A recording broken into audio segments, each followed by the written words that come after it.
Hello there, this is Captain Dogstar. Welcome to this, well, rather impromptu stream. I wasn't planning to actually do any form of streaming at all.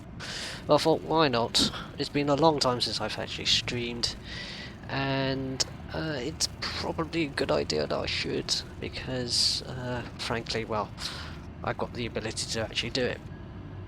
Anyway, right now I have the FS Labs A320.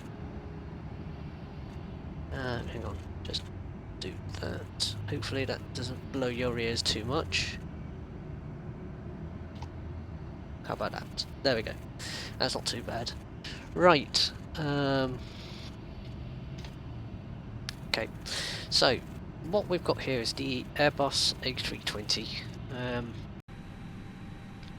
And what I'm going to do is I've got a couple of add-ons. First of all, I've got FS2 Crew, and I also have GSX. So what I've already done is I've done the pre-flight checks. So we're running down the clock to about 30 minutes. As I've said in my stream chat, I am expected to be departing at 11:45 local time.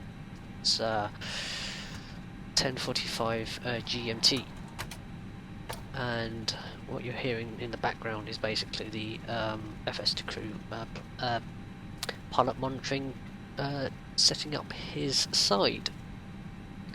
So what I'm going to do is, while he's doing that, I am going to set up the flight plans. So we are going from Heathrow to Geneva, and what we're going to do is just think of how I'm going to do this. Right, I'm going to put this on the other screen so I can actually see what I'm doing. So what I'm going to do is EGLL to LSGG, insert that into there. We've got a route which I've already pre-planned in flight sim. No, sim brief. Brain just went dead there.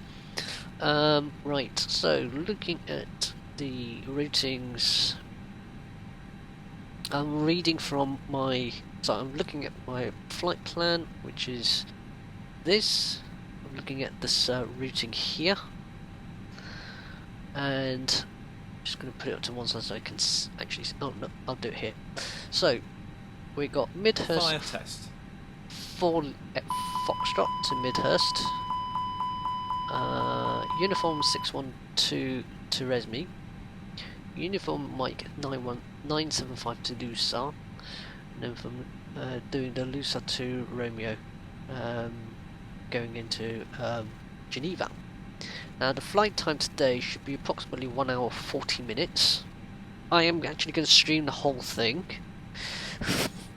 I'm trying to decide whether I should actually do a return flight as well, but if there's any people on online and they're going to watch this, I might do the return trip as well. But we'll see how it goes when we get actually to Geneva. So now we've got that, put that to one side. Let's insert that into the flight plan.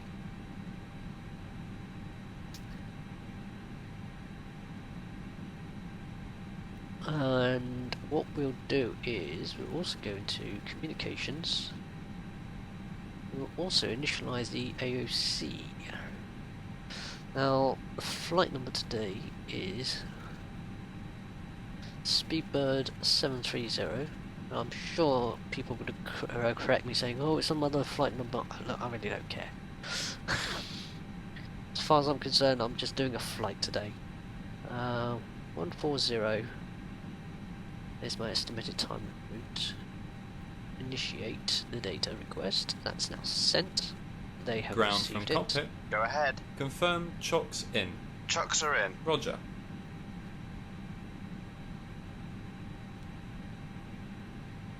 So if I request the initialization, yep, information has now been inserted. As I say, we are doing flight level, 730 is our flight number. Our cost index today is going to be 42.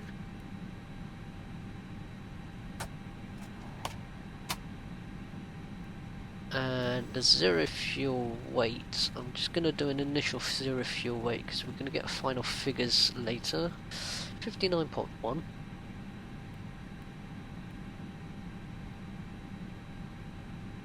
Oh, the initialization's just started. Did I get a company message? No, I didn't get a company message. UPS primary. AOC active flight plan and uplink. So that's confirmed.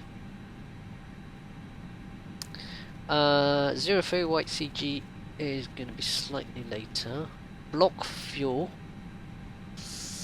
We are expecting, let me see, fuel 7.1.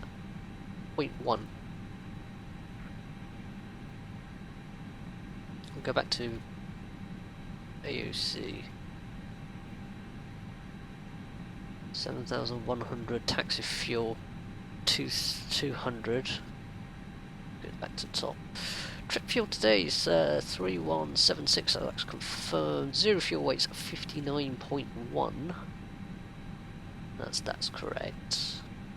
Scheduled time to departure is 10:45, and we'll put that in the box and see if we can get a reply. Send the date out, print down as well, and see if I can get some print out.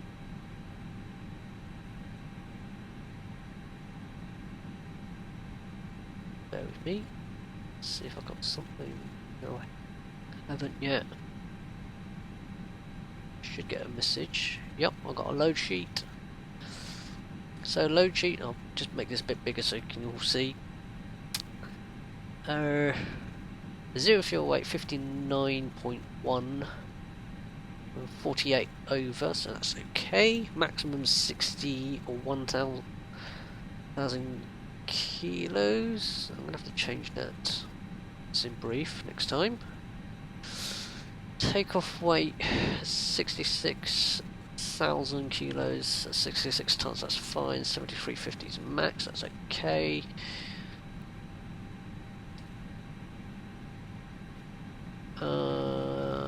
Trip fuel is 3716, that's okay. My landing weight expecting is 62,308. I've got 62,284, that's fine. We're under load by almost 2 tons. We have 168 passengers. Max center of gravity, zero fuel weight is 33.3. So, I'll do that. Do that. Zero fuel weight CG 683.3. That will give me an initial rate. Why is it doing that?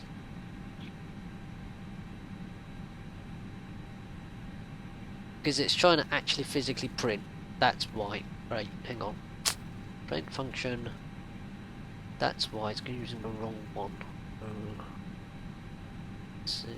Do I have? There was a feature that was supposed to print to. There we go.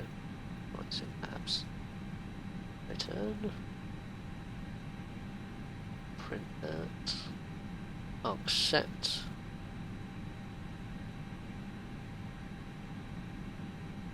There we go. So we have, in effect, crikey.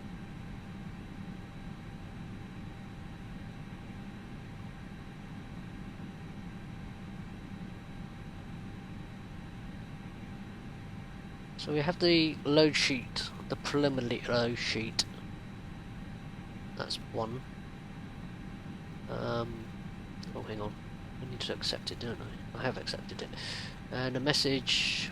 We have a slot.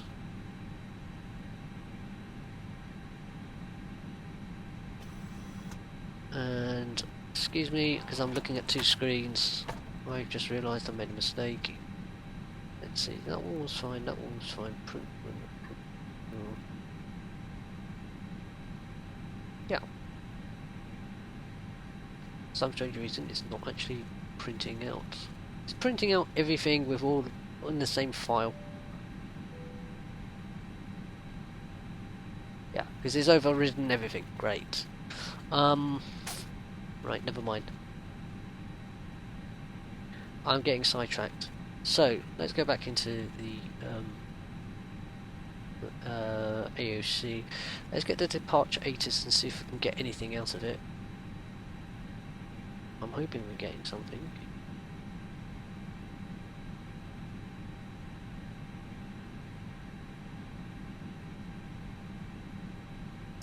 In a minute we're going to get FS2 crew asking me, do you want me to board? And I will do that. In fact, actually.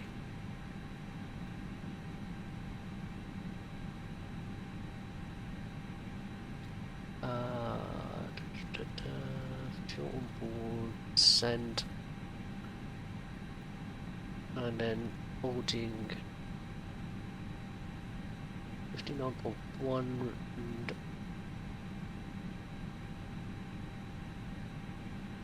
and request right now. Board now. Request. That way we can get the fuel and the boarding.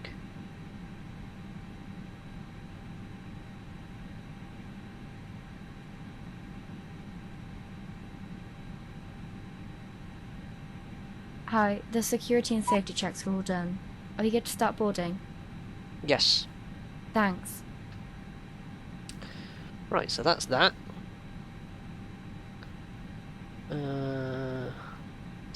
Oh yeah, I've done it instantly. There is a way in which you can actually get there is a way of actually getting GSX to load the fuel for you into this aircraft. This is actually one of the neat features about this particular aircraft. And on that, you can actually just, you know, add the fuel with respect to the Just a reminder about hand luggage. Small bags may be kept underneath the seat in front of you. All other items must be placed into an overhead locker. Please place your bag right inside the locker, as they can sometimes fall out and may injure someone. If your bag has wheels, please put it in wheels first. We'd appreciate your assistance by closing the overhead lockers once they are completely full. If you are seated in an emergency exit row or a front row bulkhead, I'm going to have to check the files again. Somehow there's a bug in which the background sounds that you're hearing is a sound pack which plays announcements, that sort of stuff. It doesn't overly bother me, but when I do the streaming sometimes I like to have it on and off, but in this case I can't seem to turn it off today. Anyway, I'm getting a bit sidetracked, as I say. Let's go back into the AUC and see if we can get weather.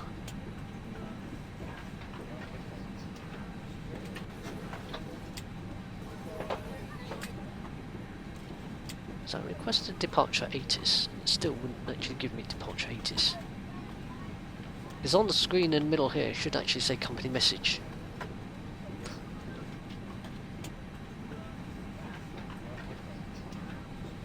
Just get a metal report instead. Makes my life a bit easier. There it goes. You see, you're supposed to get this sign that says company message there. So the messages should be weather for EGLL. So we've got winds at 210 at 16, variable 170 and 240. Visibility is greater than 1,000. We've got rain, broken 2,200, overcast 3,200. TCU? Is that thunderstorms? Temperature 17, dew point 15, QNH 1000.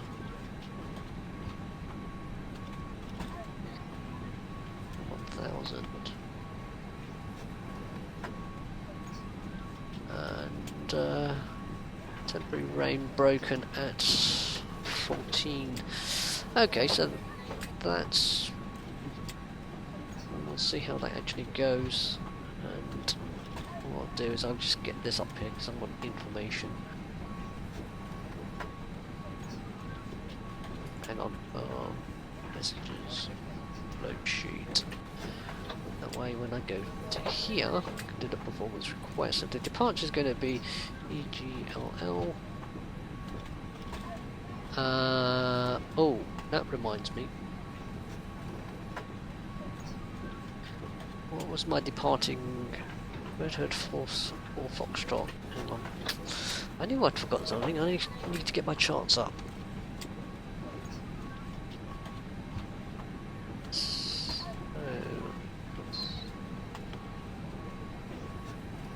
Get my charts, new flight, SimBrief, that's the routing.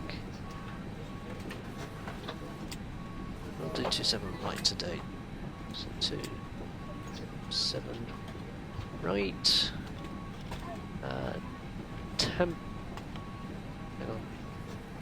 No, that was 1000. Temperature's 17.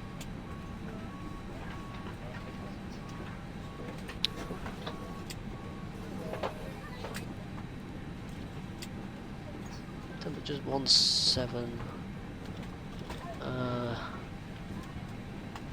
Winds 210 at 16.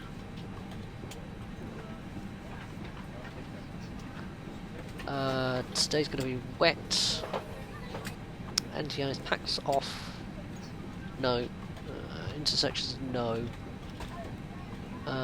Estimated takeoff weight. So my estimated takeoff weight today is... Ladies and gentlemen, if you have just joined us, a very warm welcome on board this British Airways flight. Just a reminder about hand luggage. Small bags may be kept underneath the seat in front of you. Yeah, All other 59.1. items must be placed into an overhead locker. Please place your bags right inside the locker. Estimated as they can sometimes fall out takeoff. and may injure someone. If your bag has wheels, please Max put the wheels takeoff first. is We'd appreciate your 31.7. assistance by closing the overhead lockers once they are completely full. If you are seated in the Takeoff exit row or is front going to be row flat bulkhead 1 seat, all config. of your items must be placed into an overhead locker. Sorry, as the 1 floor plus F as a area around config. your seat Toga's must be kept not. completely clear. I want to derate. Your seatbelt can now be fastened Send. to departure. That's now sent.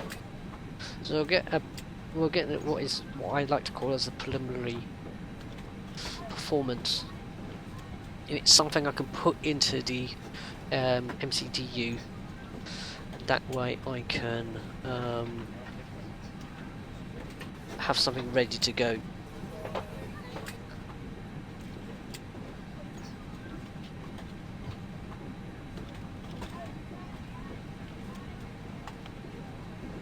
So that takes a little while. We will get a message in the displays that says company message. So we've got 15 minutes to go. While I'm at it, I am going to set up my departure brief. I've got the performance, I'll do that in a moment. Next page. Transitions today I know is going to be 6,000. And give me a moment, I will show you charts. Airport, taxi, hotel, yeah, stands, and the parking stay continued. And it's a, what was it again? Is that again on Midhurst for Foxtrot?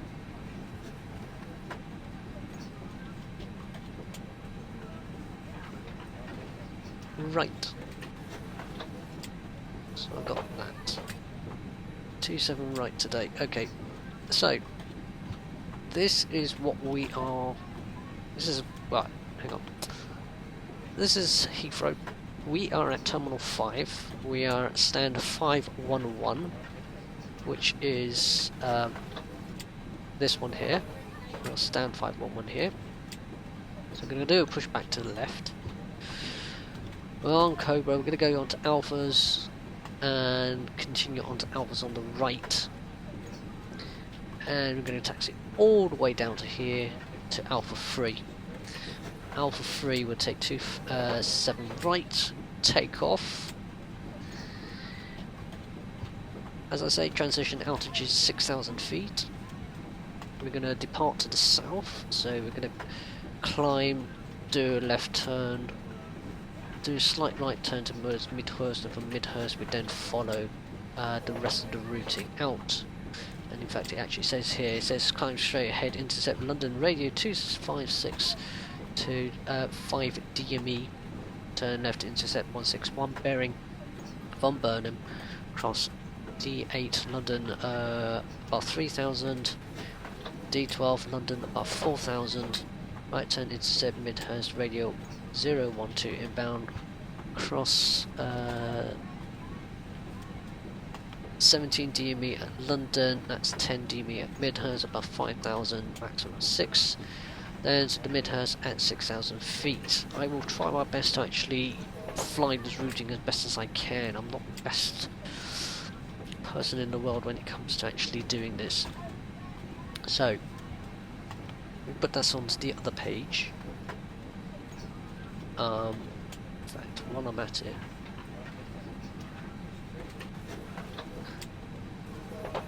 just check and make sure we've got the correct departure. So we've got 27 rights, Midhurst 4 Foxtrot. Right. Radio fixes. Now, the first one is London. Ladies and gentlemen, if you have just joined us, a very warm welcome on board this British Airways flight. Just a reminder about hand luggage. Small bags may be kept underneath the seat in front of you. All other items must be placed into an overhead locker. Please place your bags right inside the locker as they can sometimes fall out London. to someone. If your bag has wheels, please put it in wheels first. London radio 256. The overhead lockers once they are completely full. If you are So that's going to be straight out. exit row or a front There row we go. bulkhead seat, all of your items must be placed into an overhead locker, as the floor area around your seat must be kept completely clear. Up to Your 5 seatbelt can DME. now be fastened for departure. So you should come up to here. Yep. Turn left to intercept the 161 bearing from Burnham. So what we need is another fix. So that's Burnham. BUR.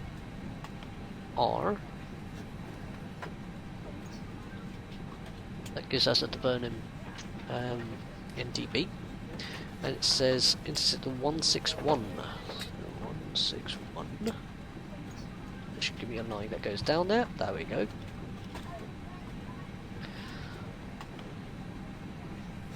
So yeah, 5 DME, turn left, intercept 161 bearing from Burnham, cross 8 DME at London above 3000, 12 DME above 4000, right turn to intercept the Midhurst 012 inbound. So another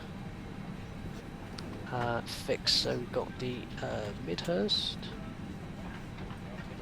that one 012. So it should actually show a line. There we go.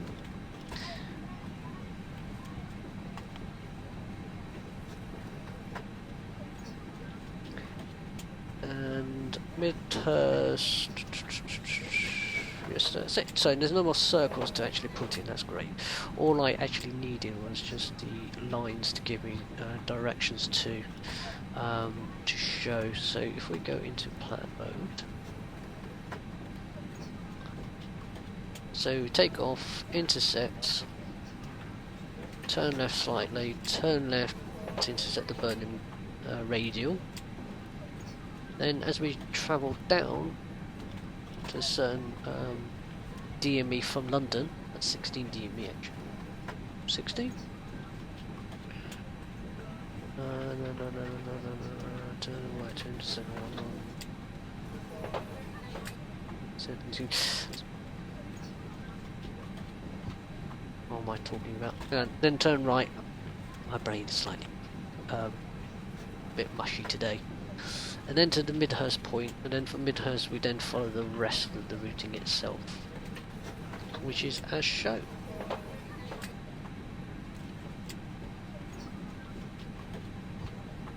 And then we clear the what's known as the rad navs. So we've got all these waypoints in here. Actually a fairly short trip, it's not that long. We've got top of descent, or expected top of descent, and then got a routing that goes around to Geneva.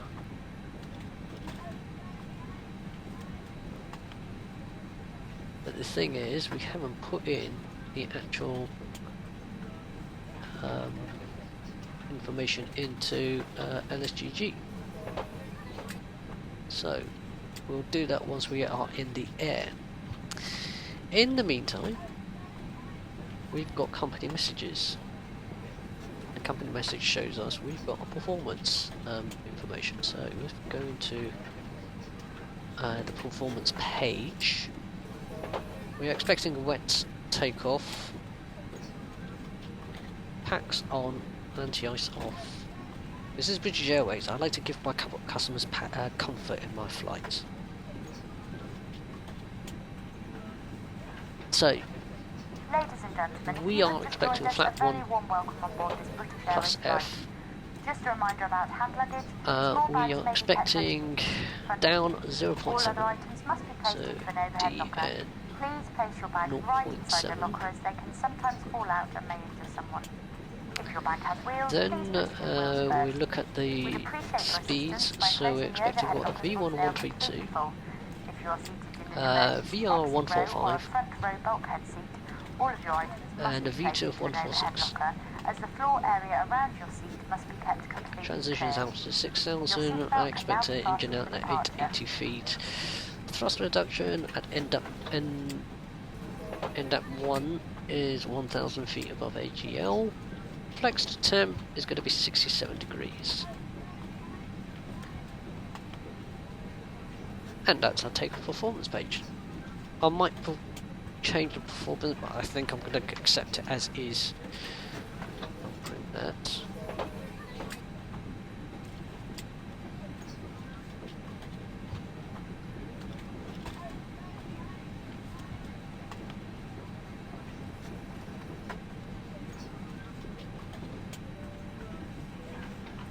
And that's that one. Oh, and while I'm here, while I've got the information, flex tip 67. Now, this is important because you need to actually input your values into this, otherwise when you do the call-outs it's going to give you wrong call-outs.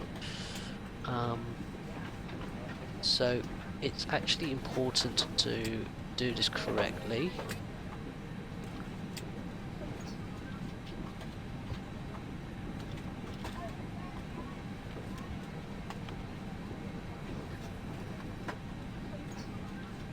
Our cruising altitude today is 310. Firstly, let's put this into the box. And right on cue, it's raining outside.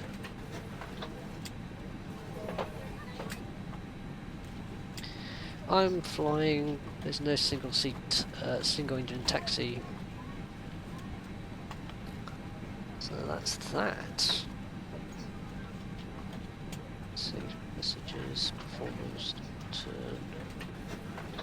Right, so that's that one.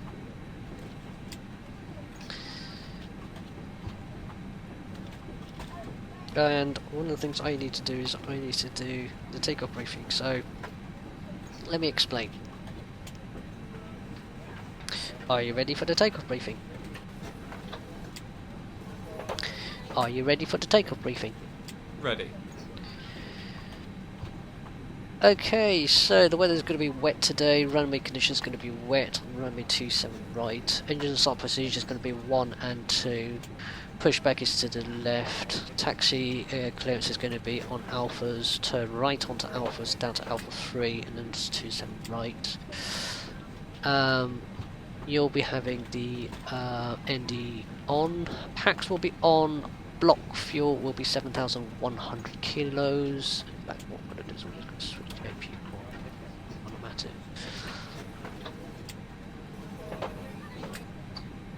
Estimated takeoff weight is going to be 66 tons. Extra time at the distance is approximately 30. It's about 10 to 15 minutes. Takeoff runways 27 right. We're going to be taking on takeoff config 1 plus F. We're going to flex to 67 degrees. We're going to have V1s on 132, 145, 146. Transition altitude 6,000 feet. Thrust reductions at 1080 and the acceleration altitude is at 1080. Minimum safe sector altitudes in this area. I am expecting. Ladies and gentlemen, if you have just joined us, a very warm welcome on board this British Airways flight. Just a reminder about hand luggage, safe sector small bags may be kept altitudes. all other items must be placed into an overhead locker. Let me see. Please place your bags right inside the locker. as they Minimum can safe sometimes sector fall out altitude and may injure 2,100 If feet. your bag has wheels, please put it in wheels first. And our first assigned altitude is going to be flight level 310, but we're expecting to follow standard instrument departure rules, so we'll be climbing up to 6,000 feet initially. Red navs are inserted, and I'm not expecting any abnormal operations at this time. Any questions? None. Hey guys, all packs are on board. Are we clear to close? Yes. Thanks.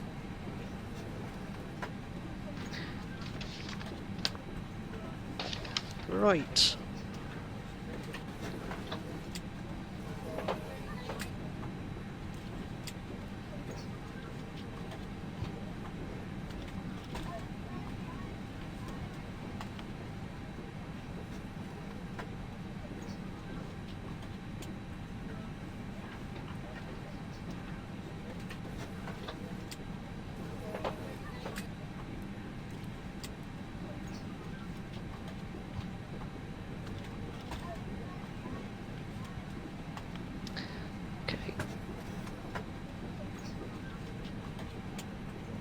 Cockpit to ground. Ground from cockpit.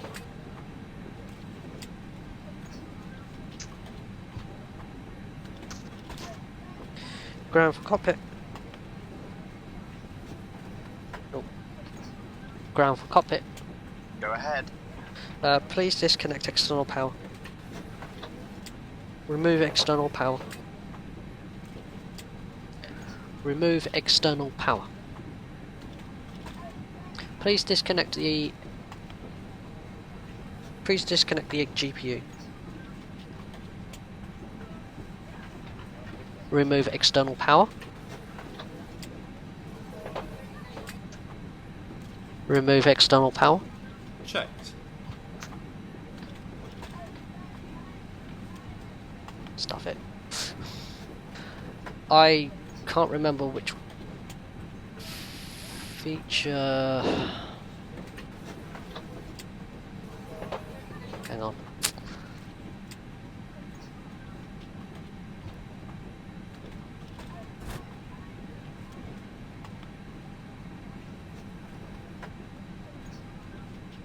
Right, there we go. That's one way to resolve it.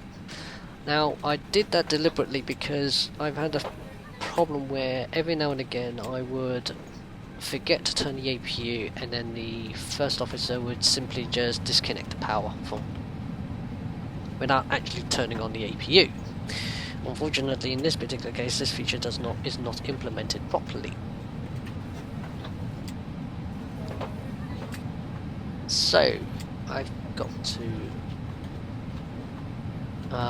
wait.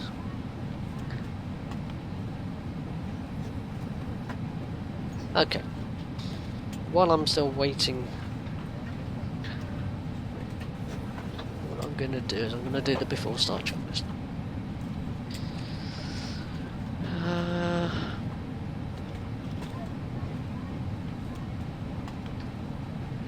Before start checklist. Cockpit prep. Completed. Completed. Gear pins and covers. Removed. Signs. On. Auto. ADS. Nav. Fuel quantity. 7,100 kilograms. Takeoff data. Set. Baro ref. 1000 set. If you have just joined us, a very warm welcome aboard this 1000 British Airways flight. set. Down Just a to the reminder line. about hand luggage. Small bags may be kept underneath the seat in front of you. All other items must be placed into an overhead locker. Please place your bags right inside the locker as they can sometimes fall out and may injure someone. If your bag has wheels, please put it in wheels first. We'd appreciate your assistance by closing the overhead lockers once they are completely full. If you are the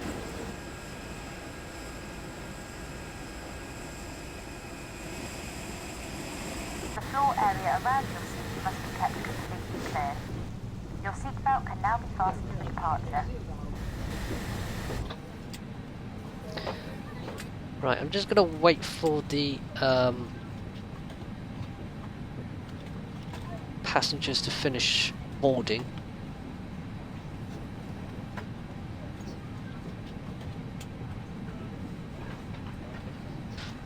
Yeah, passengers are slow today, my god. Well, there's nothing I can do until the passengers have finished boarding.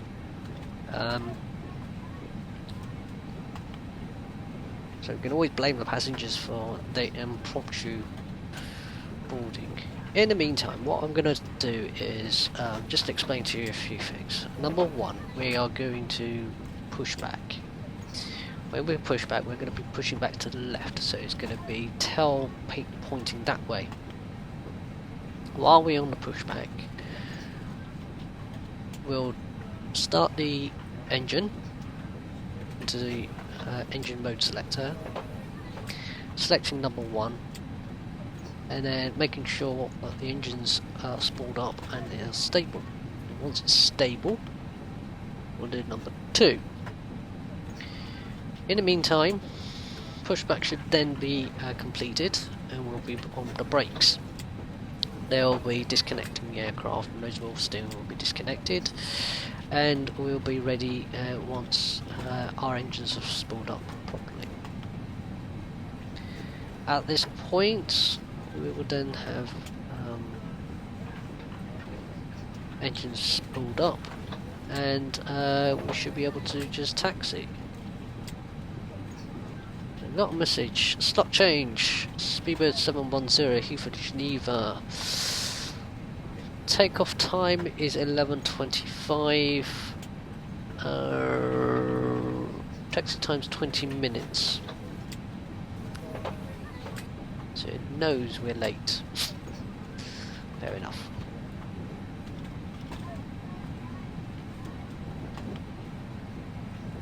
No, oh, we're getting cruise of 310. We've got a recommended max of 380. I'm tempted. Can I do that? Or should I do that? 310. Fine, I was 310, 230, 230, 230, 232. No, we had a plan of 310.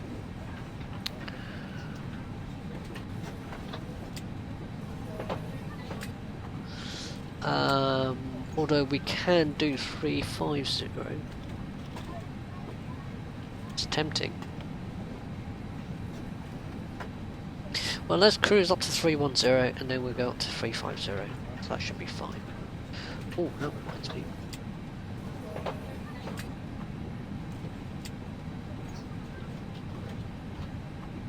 Yeah, that should be fine. Right, okay. All I have to do is just literally wait for the passengers to finish boarding. That's all I can do at this moment in time.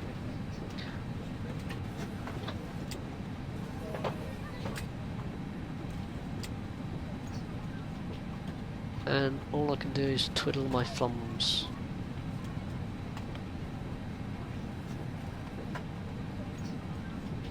So, let's check. Dash dot. Heading.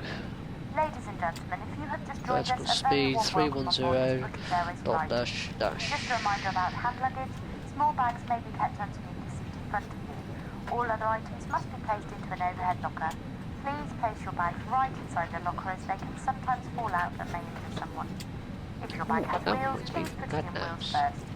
We'd appreciate your assistance by closing the overhead lockers once they are completely London full. on If you are seated in an emergency left exit row side or a front row bulkhead seat, all of your items must and be placed Burnham into an on the overhead right locker, side. as the floor area around your seat must be kept completely clear. Your seatbelt can now be So I can fastened for do departure. that, and I can do that. Good. So I've got VORs.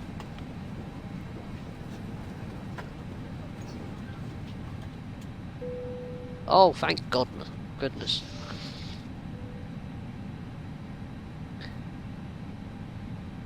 Cabin crew, thank you. Boarding is now complete. Cabin crew, arm slides and cross-check.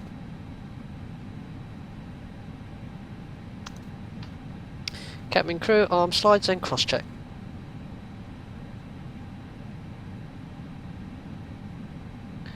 I should close the door and it should actually arm the slides.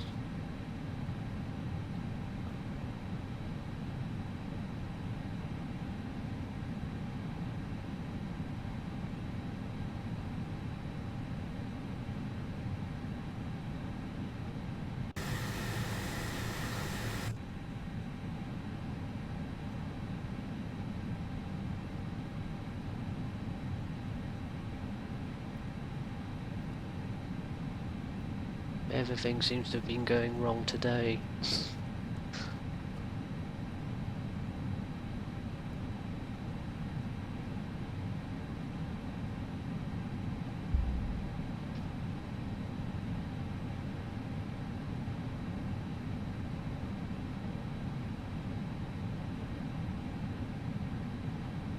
Cabin crew, arm slides and cross-check.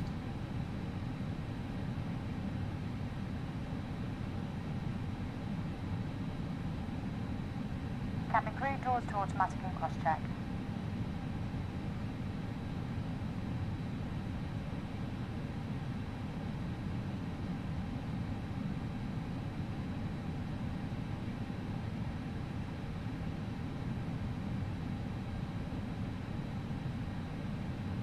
Ladies and gentlemen, we are now going to brief you on the safety procedures of this aircraft.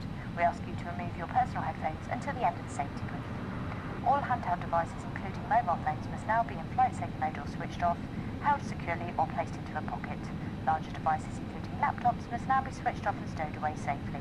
As a reminder, smoking is not permitted at any time whilst Below the line. If you do have any Windows questions, and please ask a doors. member of your Closed. cabin crew. Hello, Closed. Captain. We are Beacon. ready for pushback. On. Thrust levers. Idle. Hello. Parking We'll now brake. demonstrate the safety Set. features on this aircraft. Before start checklist Please pay complete. attention, as these may differ from the aircraft Looking gear. that you've flown on before. Classic. That was really good. I think I would have done it like that, actually.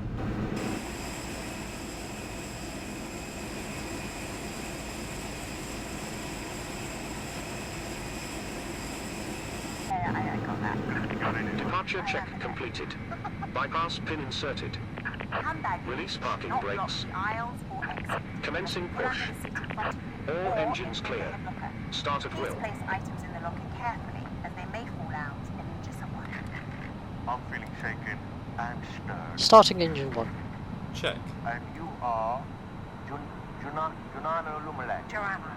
Joanna. Right, okay. This is a very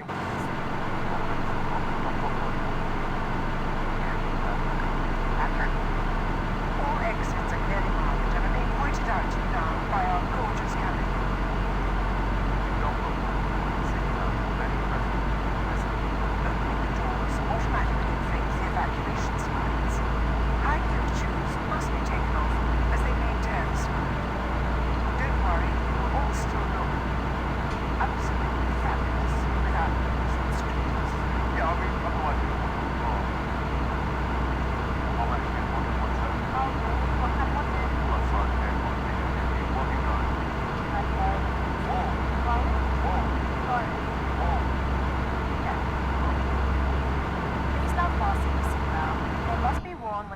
tyres you're on, and it's fastened and adjusted like this, and opened like this.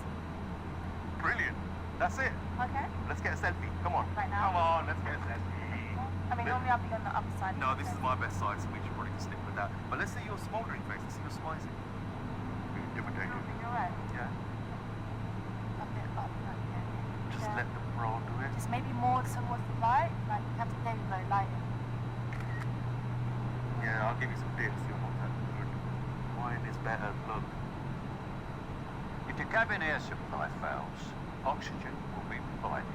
Masks like this will appear automatically. Stay in your Set seat, parking brakes. pull the mask towards you. Place the mask over your mouth and nose like this and breathe normally. Normally, lower your nose. Starting engine 2. What I need from you is a little bit of more. Let's go. Your life jacket is underneath or beside your seat. Required, please remove the jacket from its container and pull it.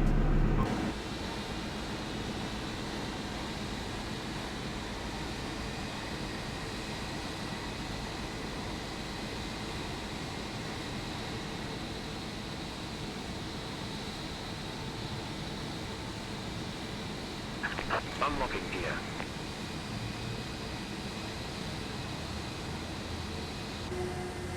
Tow truck disconnected. Bypass pin removed. Well done. Guys, the director is parched. Where is my coffee? Oh, there we go. Thank you, darling. Cappuccino, you have 4 sugars? Actually, I've come to read for the audition. The tea lady wants to audition. Got 3 BAFTAs, actually. Smoking is not permitted anywhere whilst on board, and this includes the washrooms. Left is which are clear, fitted with right is smoke clear. detectors. Using e-cigarettes is not allowed either. Okay? Okay. Huh? Oh, to be honest, I haven't listened to a word you said. This coffee is disgusting. Do you know what? You're a really rude little man with a horrible ponytail, and that's my coffee. It's nice ponytail. In the unlikely event of an emergency landing, you'll be told to adopt this protective brace position. If you have any questions, please ask your cabin crew. I was just wondering, Naomi, has there ever been an Asian Bond? And now, the reason this is so close to our hearts. Naomi, over to you. You'll also find the Flying Start donation envelope in your seat area, and it would be wonderful if you've got any spare change in any currency, if you could find it, take it out, and put it in the envelope. On behalf of British Airways, Comic Relief and Flying Start, Thank you for your attention and your kind donations. Every penny of which will help children all over the world living really tough lives. If you have any questions, or you can't find a safety card, or if you've mislaid your magical Flying Start envelope, Please ask one of your cabin crew members. And have a good flight. After start checklist. Anti-ice. Off. Ecam status. Checked. Pitch trim.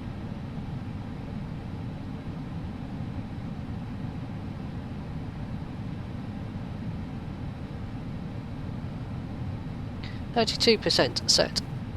Rudder trim. 0. After start checklist complete. Flight controls check. Ready. Full up. Full down. Neutral. Full left. Full right. Neutral. Rudder. With you. Full left. Full right. Neutral.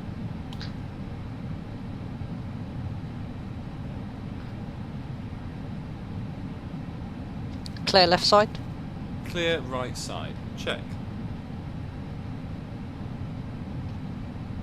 Taxi lights on.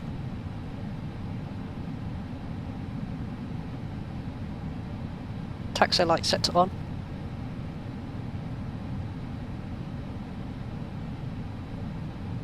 Brake check. Pressure 0.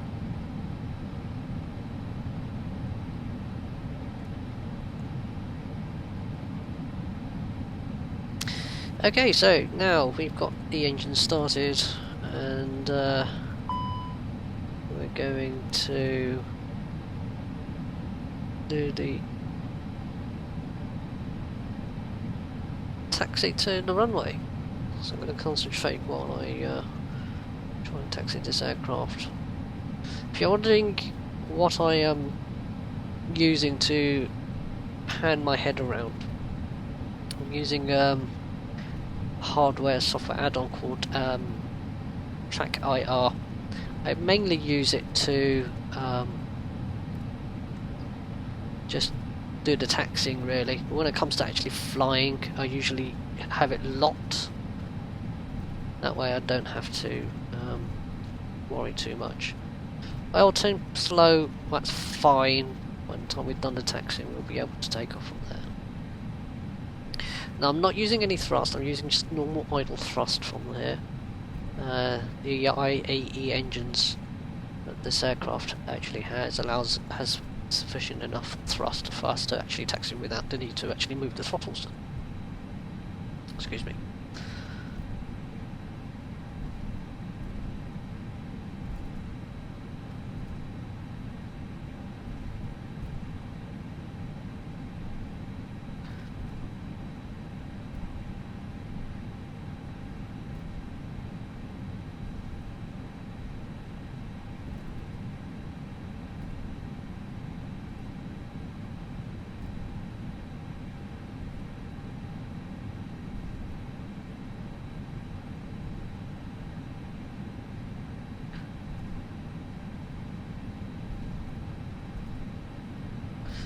Should be mostly a straight down departure. Sorry, a straight down taxiway to the runway.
Oops.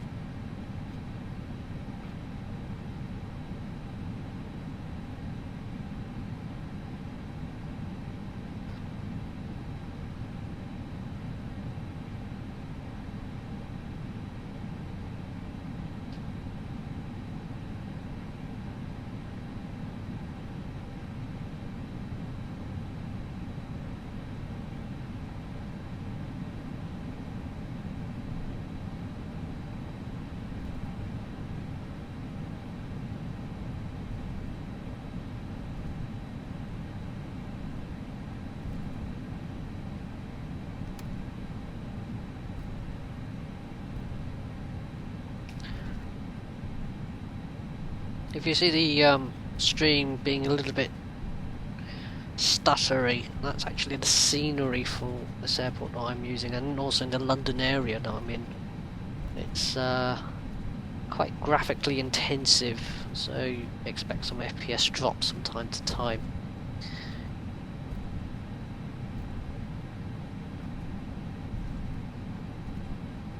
I also forgot to completely say that since my last stream, my internet connection has slightly improved, so I'm actually getting some better upload speeds.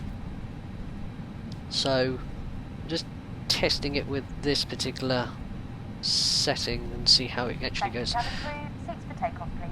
I'll certainly increase it as soon as I review the footage from this. So, if you are in chat and you have any comments or suggestions about whether the stream's okay or not, just give me a shout and I'll have a quick look at it.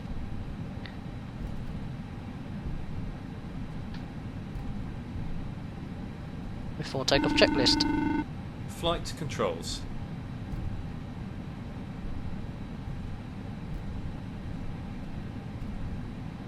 Hi, it's Hannah. That's the cabin secure for takeoff. Thanks.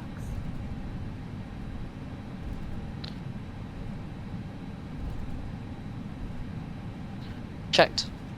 Checked. Flight instruments. Checked. Checked. Briefing. Confirmed. Flap setting. Config 1 plus F. Config 1 plus F. V1, VR, V2, flex temp. V1 132. VR 145. V2 146.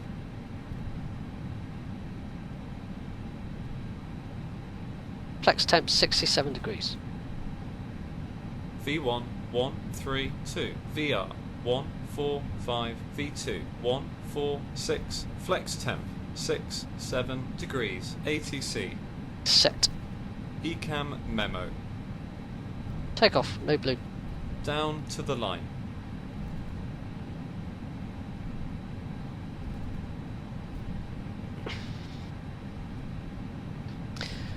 I'm almost there. I know I'm an hour into this.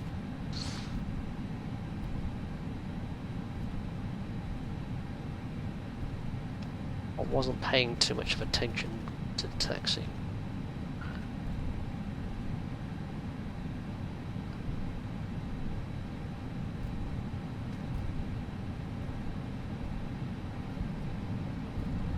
This aircraft will literally just run away.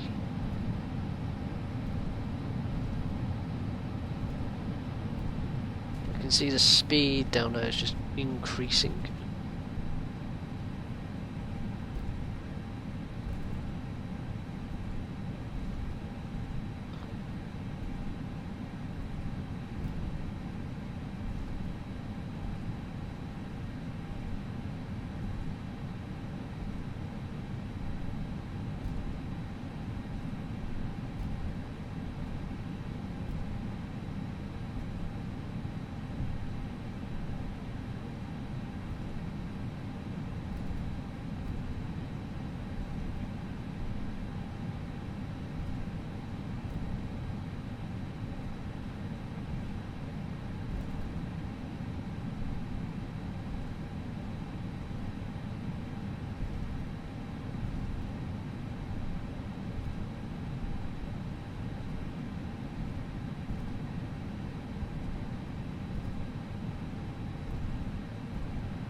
There's no ATC today, there's no traffic.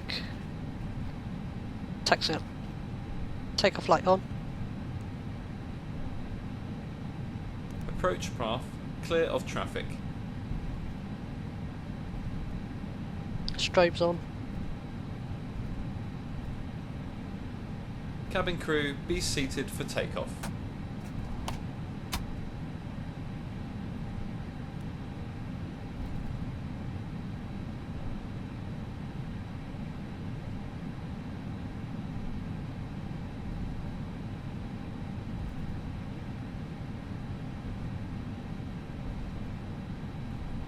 Landing lights on.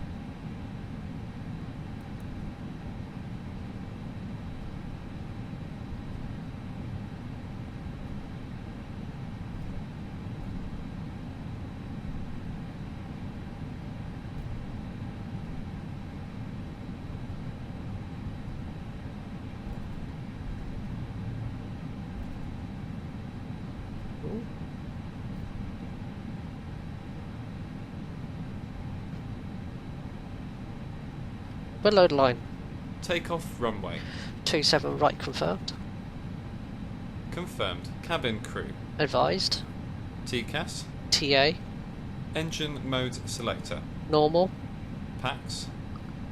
On. Before takeoff checklist complete. Takeoff. Check.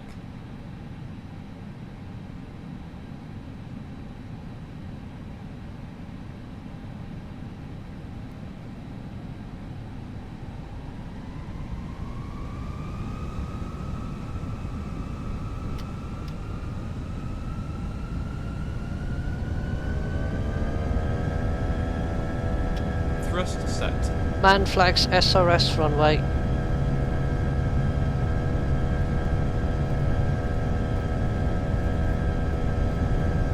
Wow. 100 knots. Checked.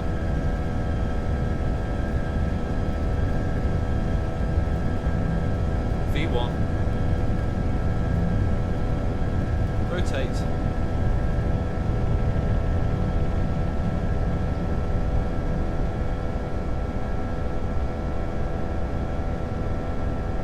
Positive climb. Gear up. Gear up.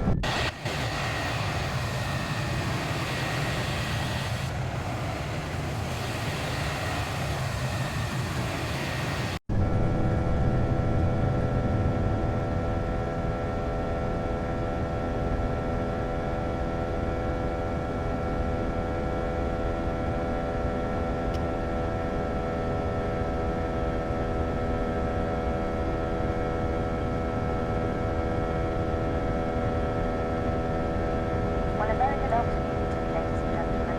My name is Hannah Clark, and it's my great pleasure to be your customer service manager on board your flight today. I'd like to add my personal welcome to you all, and welcome back our executive club members and other world frequent flyers. If there's anything we can do to make your journey more comfortable, please let one of us know.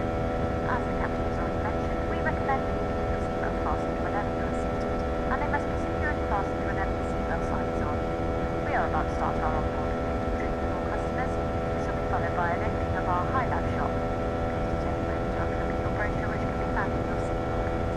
Please do not hesitate to ask any of us for assistance. Flap 0. throughout the flight. You can find us in Speed the galley checked. or by using your call button. Flaps 0. Enjoy your flight with us today. Thank you.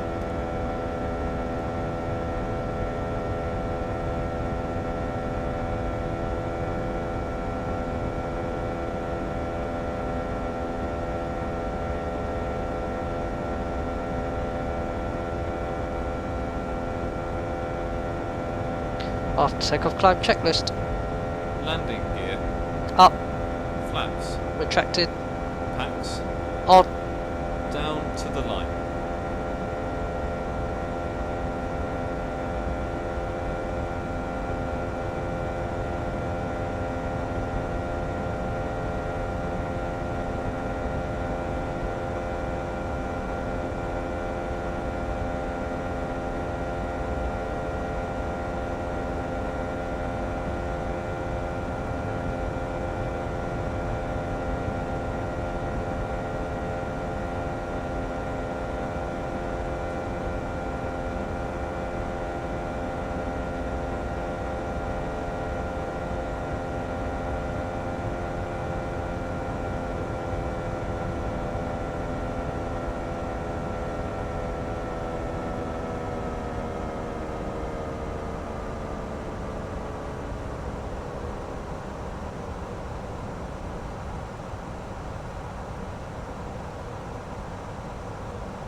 Standard set. Set standard. Standard. Cross-checked. Passing flight level 070.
I'm still hand flying the aircraft. I'm not on autopilot at this time. You see, I should spend more time hand flying where possible. I mean, automation is nice, but the thing is, you should really spend more time trying to hand fly so you can get a better feel.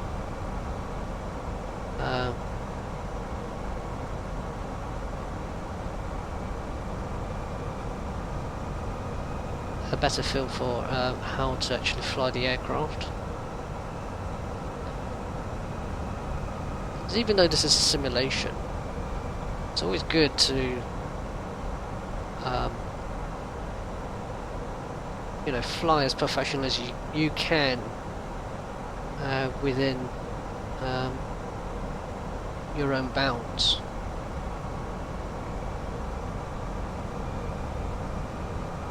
Because you never know, maybe one day I may actually be very, very lucky, and some airline may decide, oh yeah, you know what, I like you to become a pilot. It's also useful if you already got a bit of skill set in terms of flying.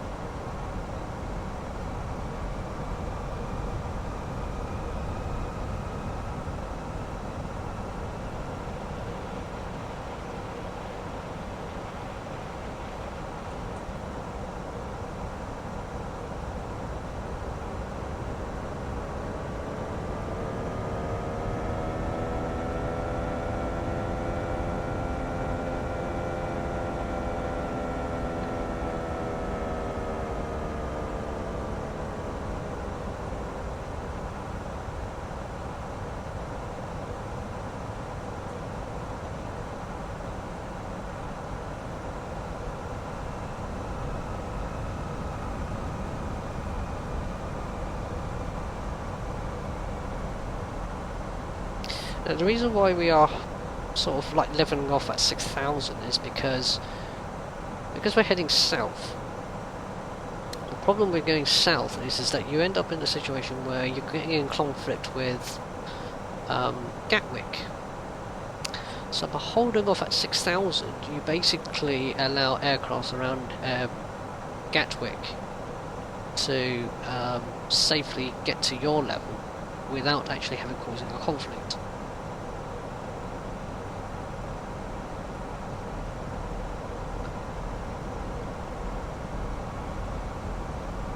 As long as people follow the standard instrument departure, or SID, it's not a problem, because it means that people can follow the flight plan as directed, including height and speed where necessary. Also, it means that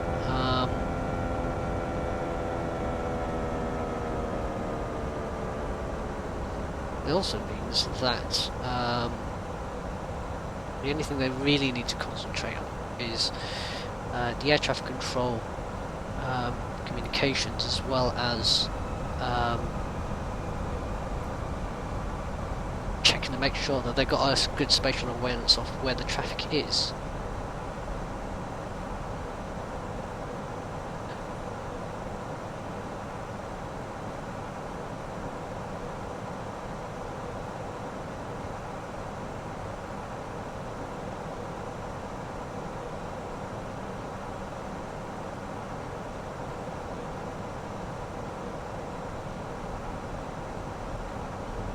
Now we've cleared the 6,000 feet constraint from Midhurst, we can now accelerate to our climb altitude.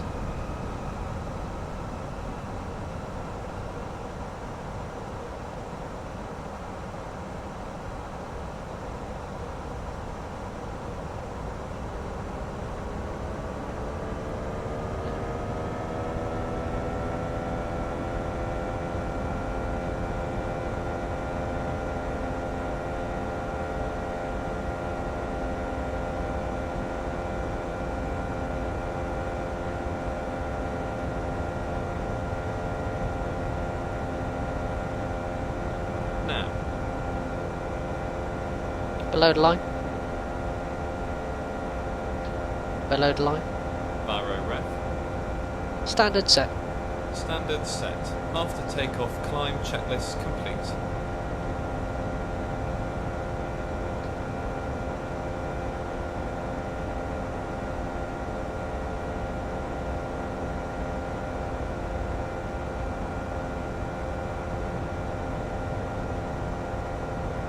Autopilot 1 on. Autopilot 1 on.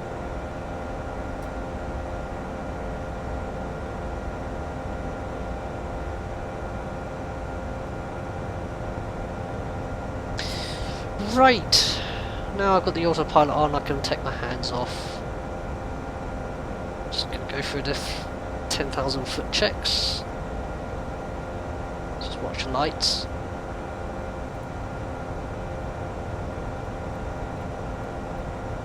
Confirm seatbelts off. Confirm.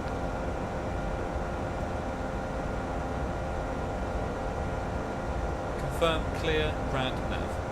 Confirm.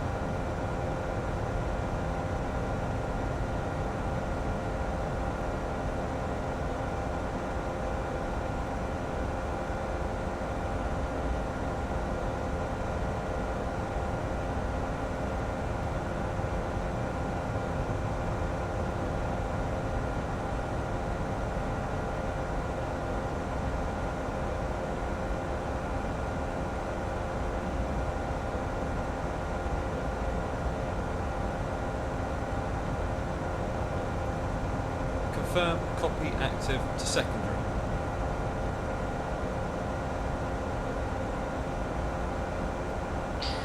Confirmed.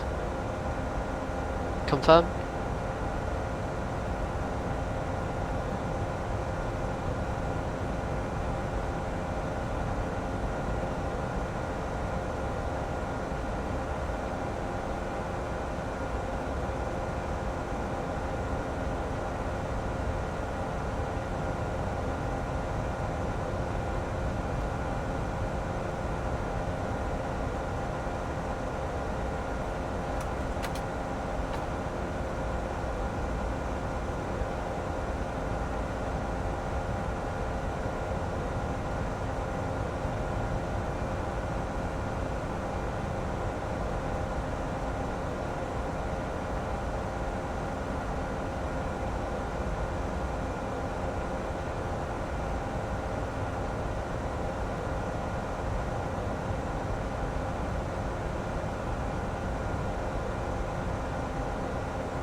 Okay, so now that we are effectively going in the climb cruise, it's actually not much I can do. There's not much that we can actually do at this time. So all we can do is monitor the aircraft systems and initially just have a planned idea of how we're going to get down to the ground. Now this is a relatively short flight. If it was long I would not have bothered. I would just actually stream on, but sorry, end the stream, but no, I'm not going to do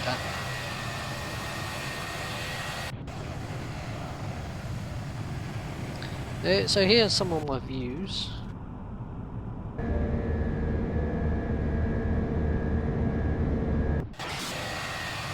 Yeah, pretty nice up on the skies.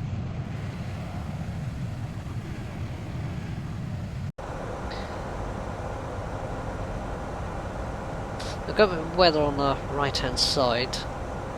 We're going to be climbing anyhow, so it's not a problem. Normally, when I'm not streaming, if I'm doing you know, when I'm flying by myself like this, I'd usually just put the music on. But truth be told, I should really be checking up on the fuel. So as I'm actually climbing, we're climbing to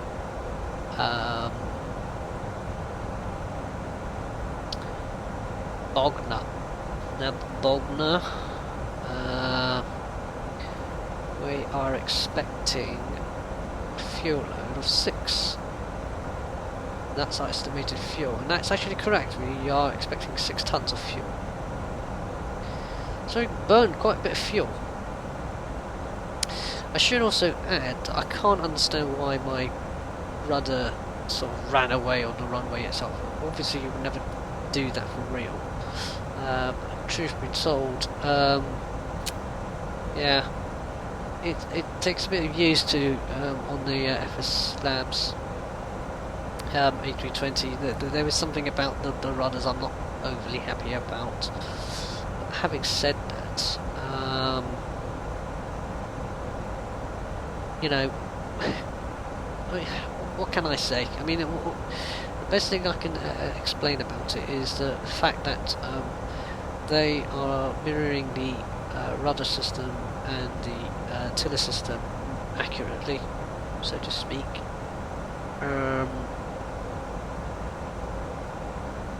But all it requires is just getting used to it.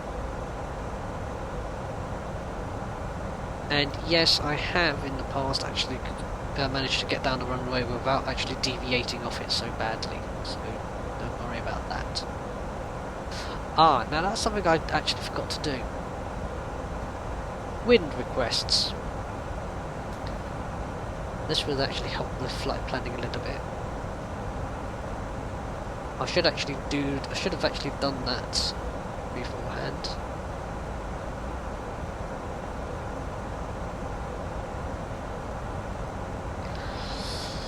Right.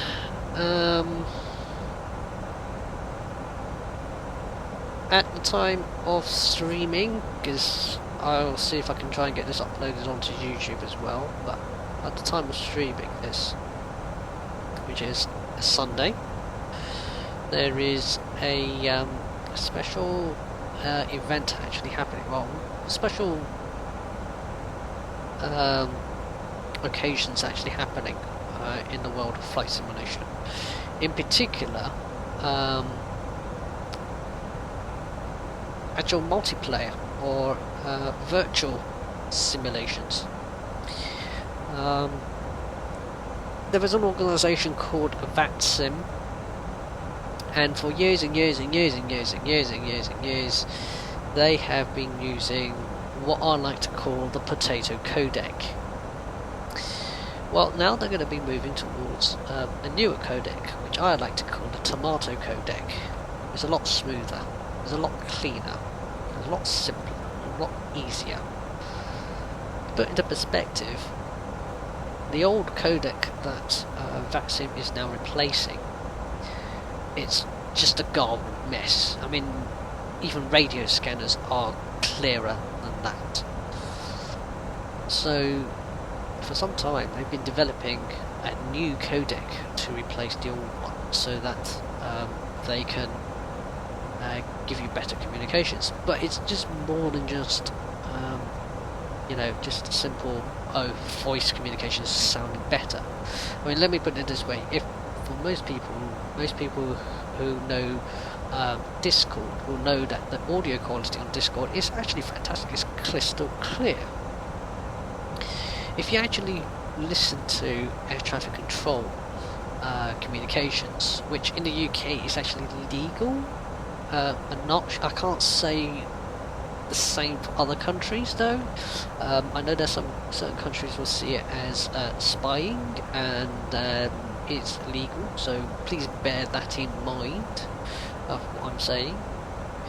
But the audio that you hear in air traffic control is a lot more clearer, a lot more easier to understand.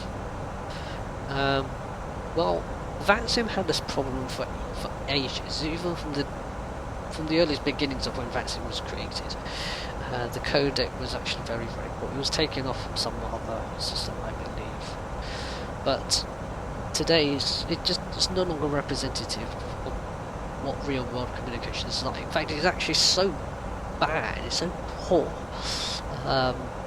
I never joined up on VATSIM. I have an account on VATSIM. I never actually really join on VATSIM to do an actual flight, because the problem I have is that for me, when it comes to comprehension, I generally don't have the best comprehension in the world.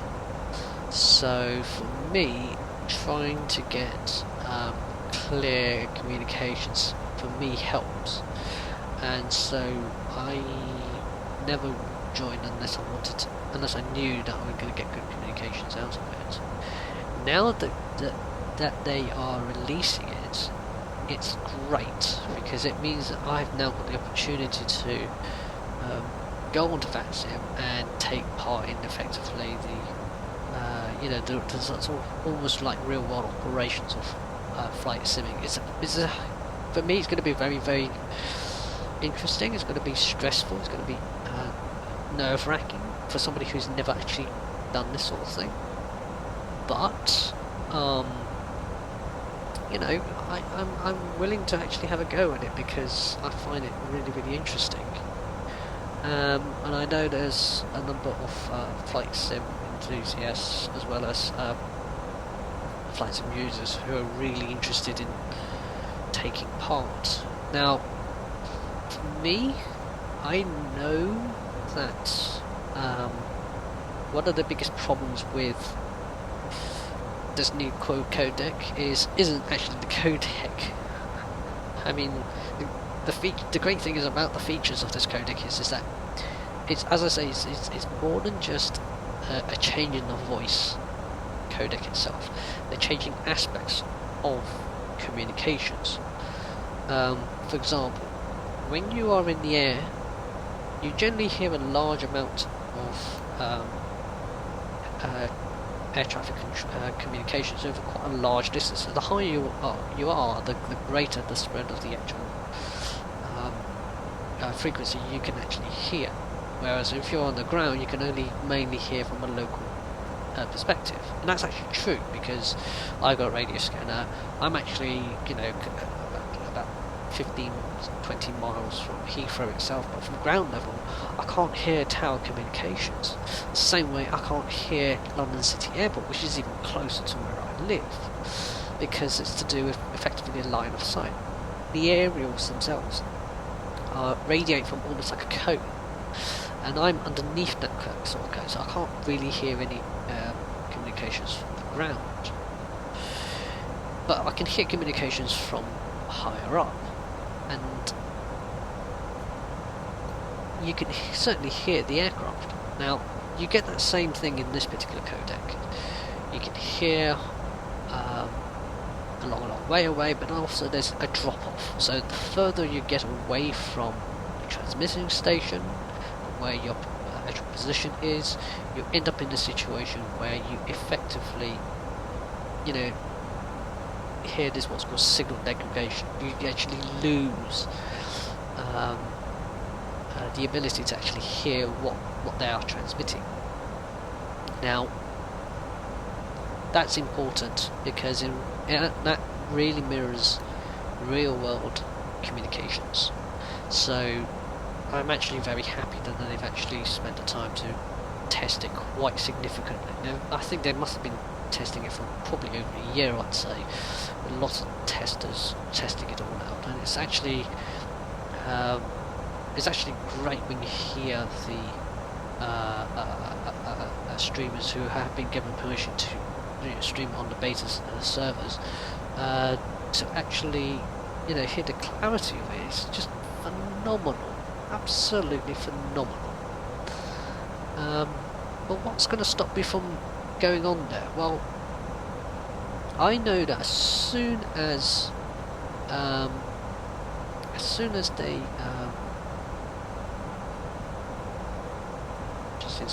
as soon as they released it, so what they're actually going to do is, that's a plan, is 20 hours Zulu, so that's 9 o'clock British sometime. They're going to switch the servers off for 24 hours. So Monday, 1,000 to go. Monday, 2000 hours Zulu, they will open up the servers, unless there's any other problem, so to speak. But I'm not going to join them straight away. In fact, I'm probably going to hold off for the better part of a month or so. And the reason why I'm doing that is actually quite deliberate. With so many people interested in flight simulation, and so many people who aspire to be pilots, and people who really use flight simulation to basically help them, you know, keep in touch with their flying skills, especially commercial pilots, for example. And sometimes they actually do, you know, actually join in. Cruising flight level 310, check. Confirmed.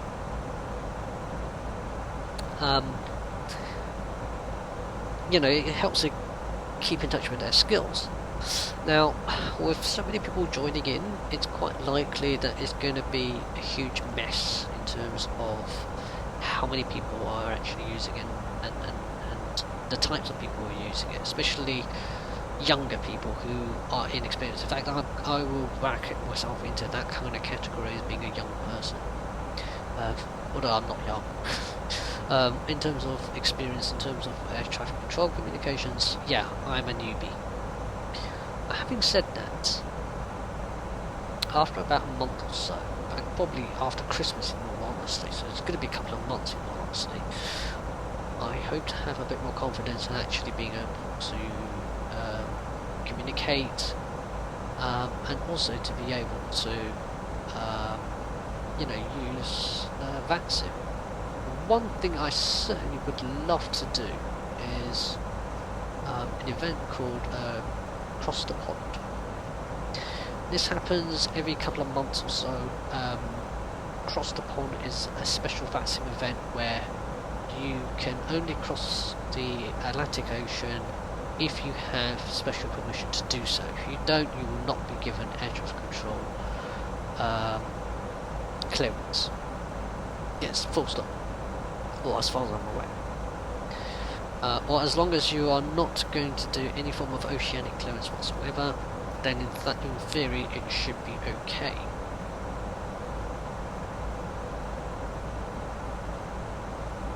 But, those events are going to be very, very busy. Considering that it's, what, in a couple of weeks' time, I think it is, from the date of this stream, then yes, it's going to be very, very interesting to see that. In fact, to hear it as well.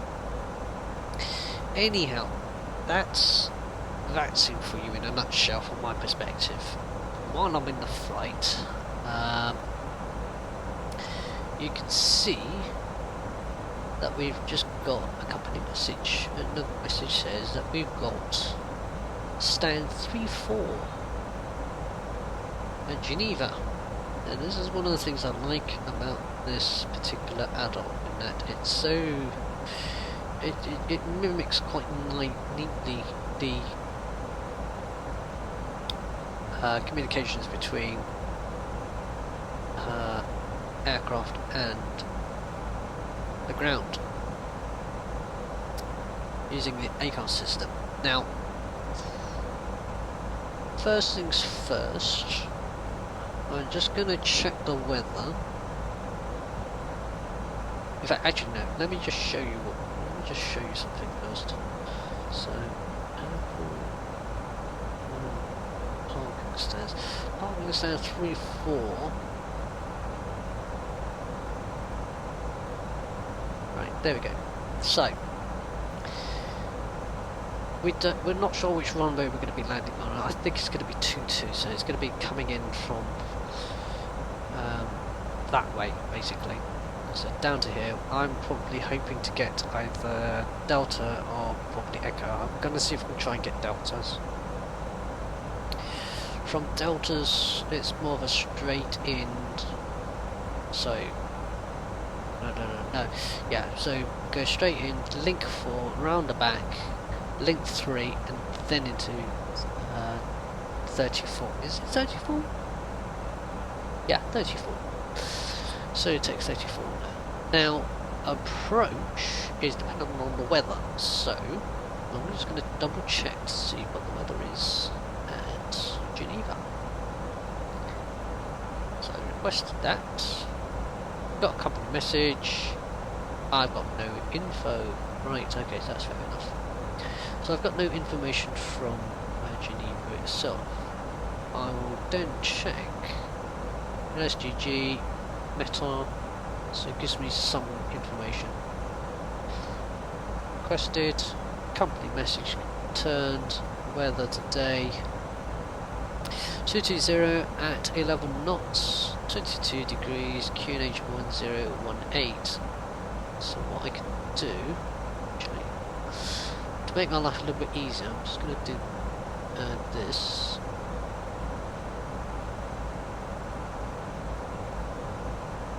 So I've got it on the right hand side.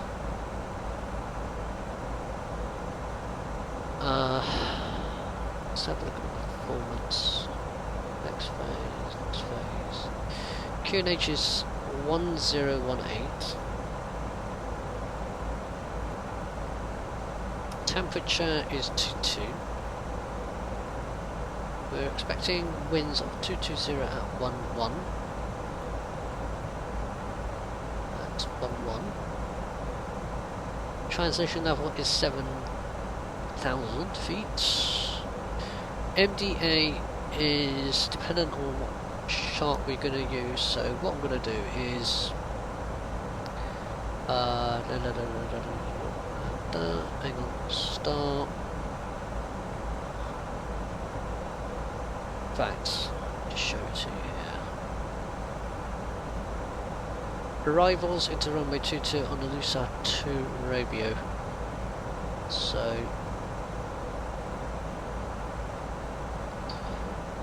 if we go to flight plan, go to LSGG, we go to arrival, so we've got ILS22,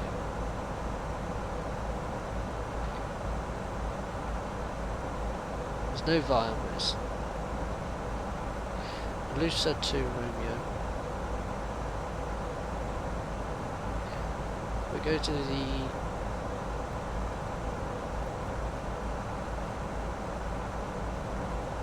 flight plan, put it in temporarily,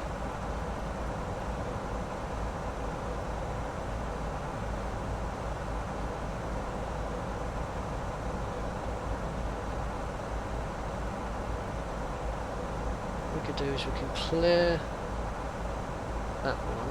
Nope, clear.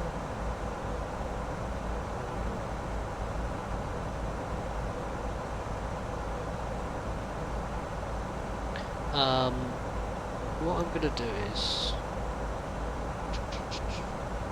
set to Romeo, that one there. Pin that.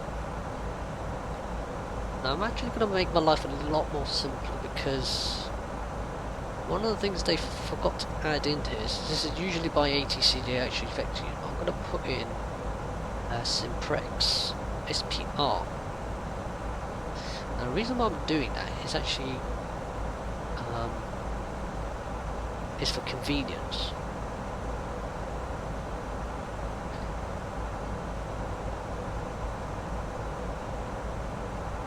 There you go. So you can see the reason why I put Simprex in there, because by adding that in, I can do a very nice turn.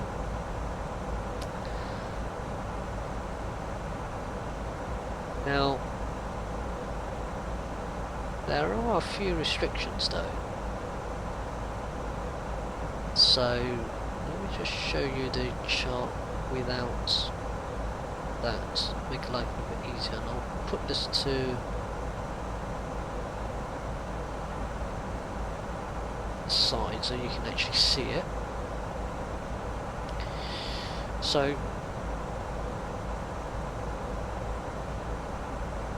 put that back to the nav.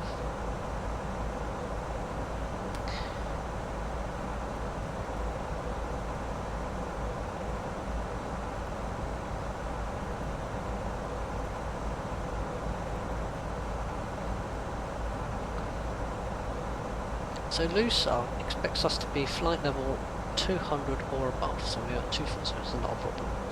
Suni has to be flight level 160 or above, so it's at 200, that's fine.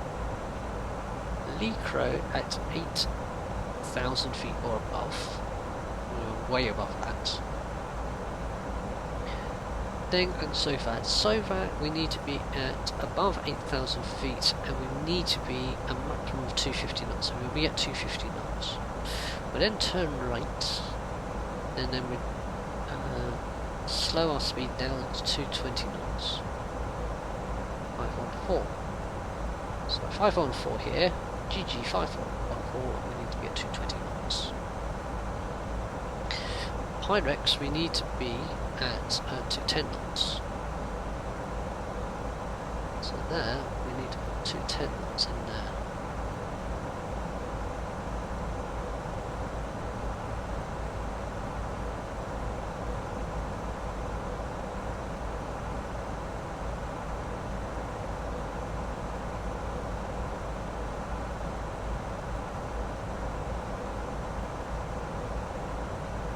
So we've got 210 knots in there. Then we've got the approach, and that approach is runway 22. So if I put that in there, I'll show you the approach. This is the reason why I actually put the SPOs, because of this.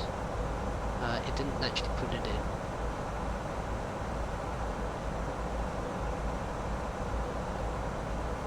Two 10 knots, 7,000. So.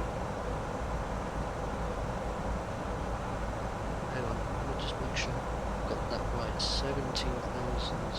Yeah, 7,000. So 210. That's 7,000. So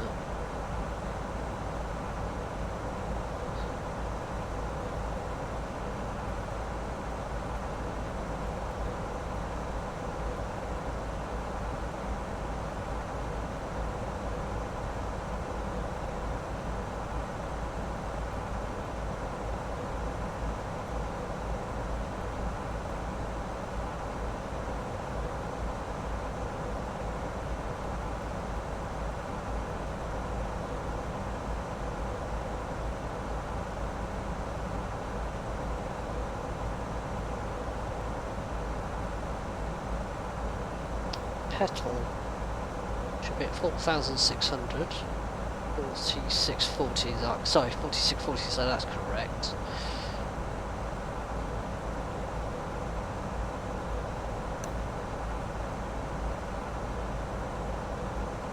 In fact, I need to make sure it is. OSTT.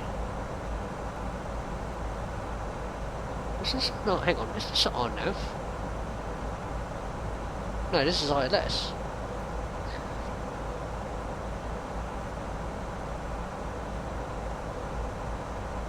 Okay, sorry, I'm just trying to make sure I've got the right information in here.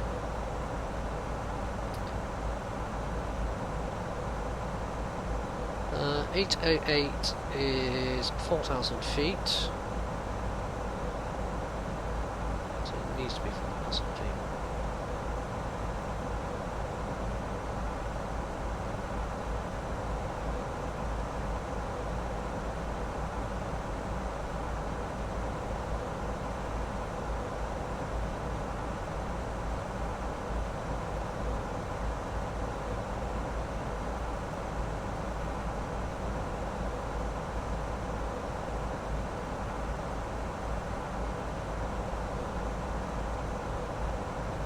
Okay, and then final localizer for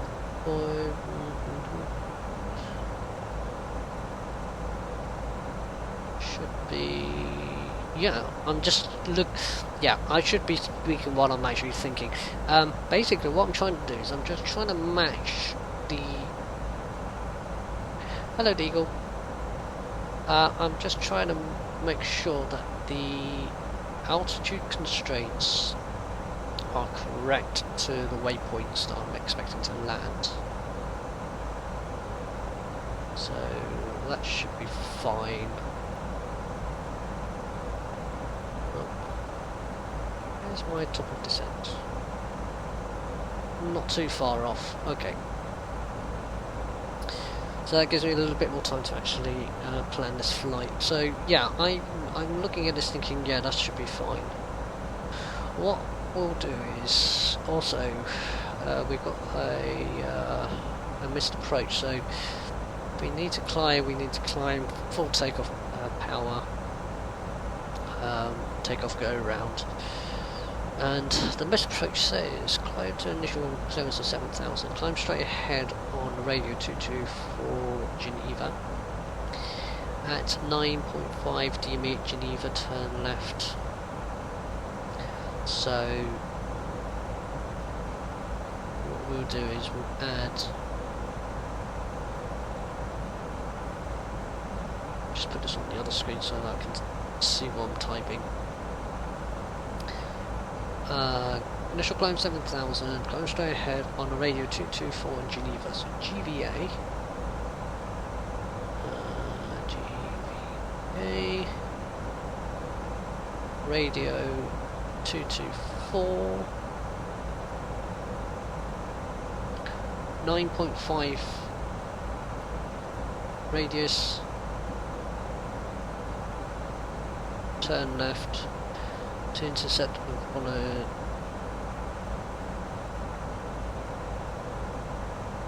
CBY. So CBY radio 038.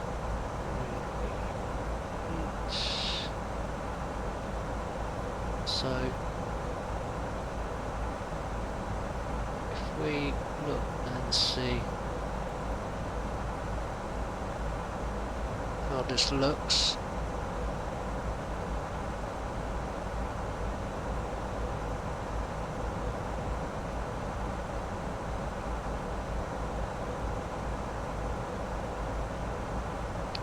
Yeah, so we climb, turn around, then basically go around to the ESPR VOR and then back in.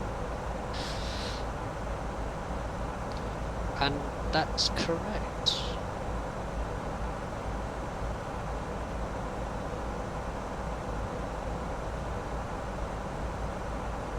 Yeah, that's correct.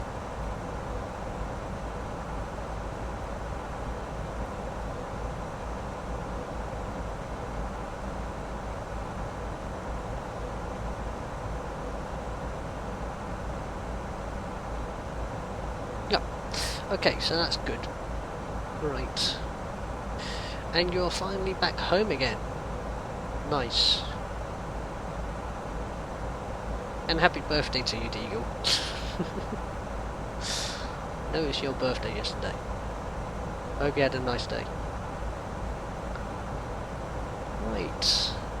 Now that I've got that information in, my expected time of arrival is at 12:35 Zulu.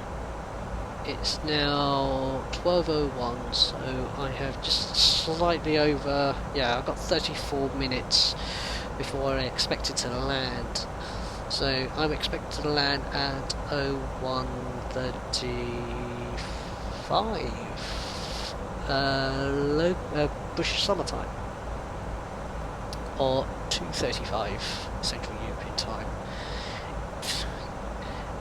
You get used to these odd times sometimes because of the fact that you have to plan these sorts of things, but it does get a bit confusing. So I've got like half an hour to waffle about something, anything if you really want to know about or for me to talk about. I'm more than happy to. If you want, I can ramble on about something about Microsoft Flight Simulator. Spent all of the evening sleeping, but still had to take the dog out for walks. Oh, fair enough, and Deagle. Yes, one thing, you know what, I might as well just say it now while I've got the stream up. Everybody's been talking about Microsoft Flight Simulator. The Microsoft Flight Simulator that recently sort of released a trailer during the E3 conference. Within flight simulator circles, we're calling it Microsoft Flight Simulator 2020 because they are expecting to release it in. They are expecting to release it in next year. Now, the interesting thing about Microsoft Flight Simulator is that the trailer is fantastic. There's no doubt about it. It's great to see, you know, what they're developing, what they're expecting to release, and what they have. Now, when they released the trailer for that, I thought, yeah, great, it's fantastic. But then I realised, actually, hang on, this is not the first time Microsoft has actually done flight simulation. In fact, they've done it for decades, basically, beforehand. But the last one that they did, Microsoft Flight Simulator X, or FSX 10, really, in fact, in reality, they literally just quite literally abandoned it. Our Highlight shop is now open and shortly will be coming to the cabin. In the Highlight shop magazine, you'll see that we have a range of goods that are competitively priced, many of which are exclusive to British Airways. We accept all major credit cards, currencies, and no form of traveller's checks. Members of our executive club can earn 2 BA miles for every £1 spent. Sorry, that was British Airways voice pack there. Yeah, basically, it's great that Flight Simulator has released it. Now, the problem with Microsoft is that they kind of abandoned, well, literally just dumped Flight Simulator X more than 10 years ago and never looked back. In fact, the last time they went back into it was Microsoft Flight, and that was a damn squib. Then they sold it off to Dovetail Games, in which they took on the role of, you know, updating it on Steam. Now they've got into a situation where now they've released a new version of their Flight Simulator. They have now taken back on. They basically, you know, bought it out from Dovetail. The license agreement, so now it's gone back to Microsoft. So if you're buying the Steam version of FSX on Steam, that you're actually paying directly to Microsoft and not Dovetail now, even though Dovetail have done a little bit of tweaking to make your life a little bit simpler. But the truth is,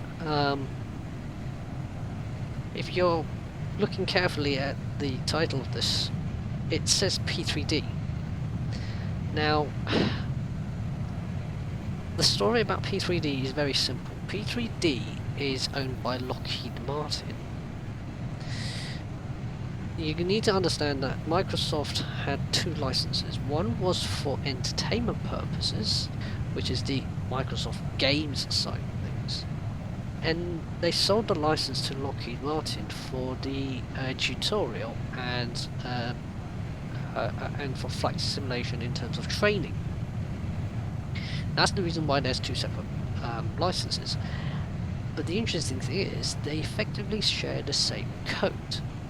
The difference really comes into its own when you consider that when Microsoft dumped the entertainment license for over 10 years, Lockheed Martin took it on, taking on the remainder of all those people who used to work for Microsoft Flight Simulator, and effectively created, the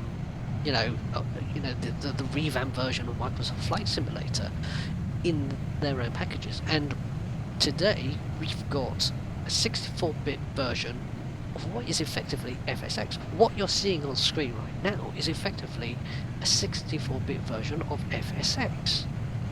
Now, it's not by all means foolproof. I mean, there's some things which are still a bit of a concern and problem, but overall, for me in particular, having moved from FSX to P3D, it's a complete mind blow. Now, going back to Microsoft Flight Simulator, especially with 2020. Now, the interesting thing about Flight Simulator 2020 is that they one of the biggest features is maps. They are using Bing Maps for their scenery, but they're using Azure AI, which is a French company, to fill in the details. In other words, the buildings, the textures, some of the ground mapping and that sort of stuff. They're going to use Microsoft's something like 2 petabytes of scenery data, and they're going to allow Azure AI to basically fill in all the details in terms of the maps, buildings. So they're going to look at the map and they say, oh, I see this is a building, it's going to have this sort of kind of texture.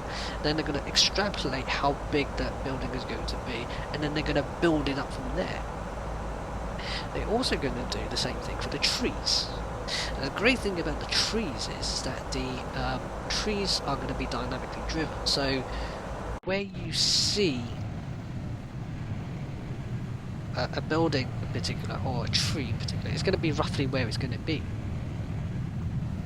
And it's fantastic. You look at the textures in there and you think it's actually fantastic. Now, the important thing about it is when you look at it from the perspective of a normal user. Now, obviously, no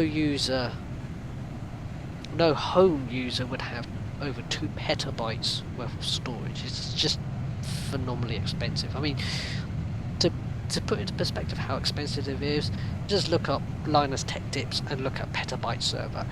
The cost on that is humongous, I'll tell you that for sure. And no no home user would actually have that, unless they actually have very, very deep pockets. Now, rambling on a bit, but I've got a few more minutes before we actually get to the stop of descent. But even then, I've still got a few more minutes left. Now, the important thing about Microsoft is that they're getting back into the scene of actually doing flight simulator, which is great. I have no objections to it, and the trailer is fantastic. But I was always on the fence on it because of what they did to Flight Simulator X. Because of that, I've always had reservations on that idea of Microsoft doing another flight simulation. Now, I kind of slightly shifted a little bit in terms of favouring Microsoft, but I'm still on the fence because what they did is they recently basically flew out influencers as well as Twitch streamers, YouTubers, and also game reviewers and also flight sim reviewers as well to America of all places. They took them on a GA flight around where they were staying, took them near to the Renton factory where they built the 737 aircraft, and they let them demonstrate and let them show basically, you know, what they've got in progress, this, you know, pre-alpha release.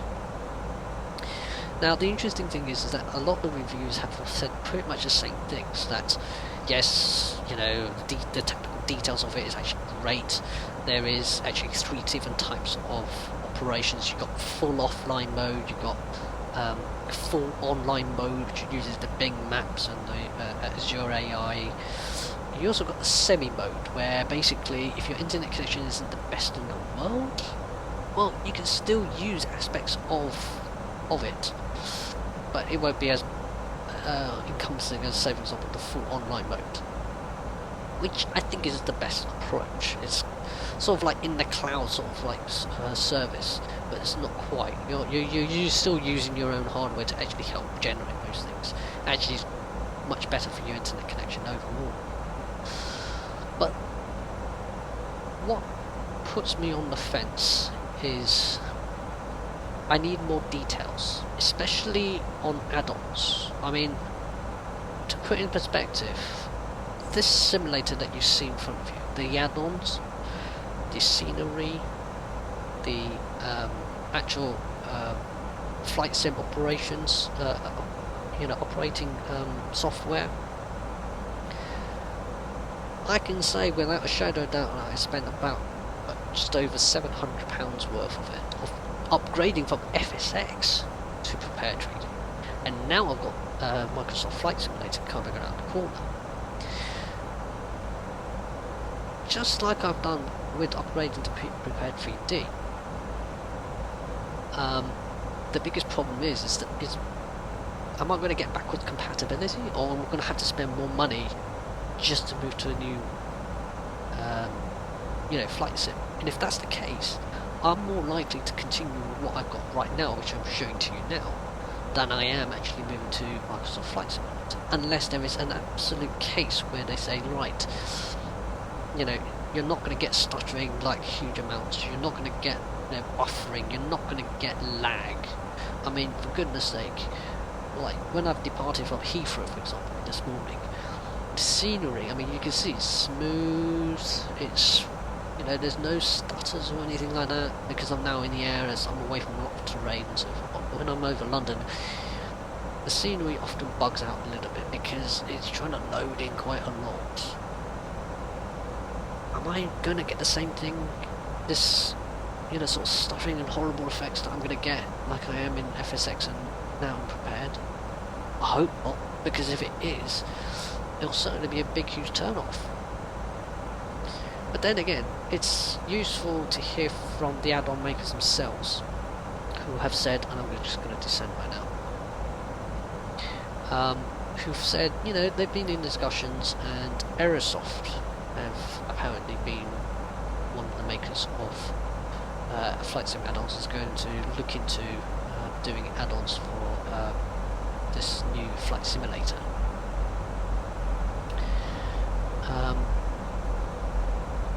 But then again, that's just Aerosoft. They usually do mainly basic aircraft. I mean, it just gets you by, basically. This aircraft in particular is a fantastic example. This is Flight Sim Labs. It's a bit controversial in terms of its antivirus sort of stuff. No, so not antivirus, it's activation sort of virus thingy, controversy. But I decided I want to go for it because I'm more interested in the aircraft, and I'm not a pirate. The interesting thing is that the Aerosoft version has an A320 as well. But unlike the Aerosoft version, this one is a fully comprehensive flight simulator. It models a huge amount that the Aerosoft one doesn't do. You cannot do what I can do here, which is I can go into this menu here and create performance takeoffs. So you can see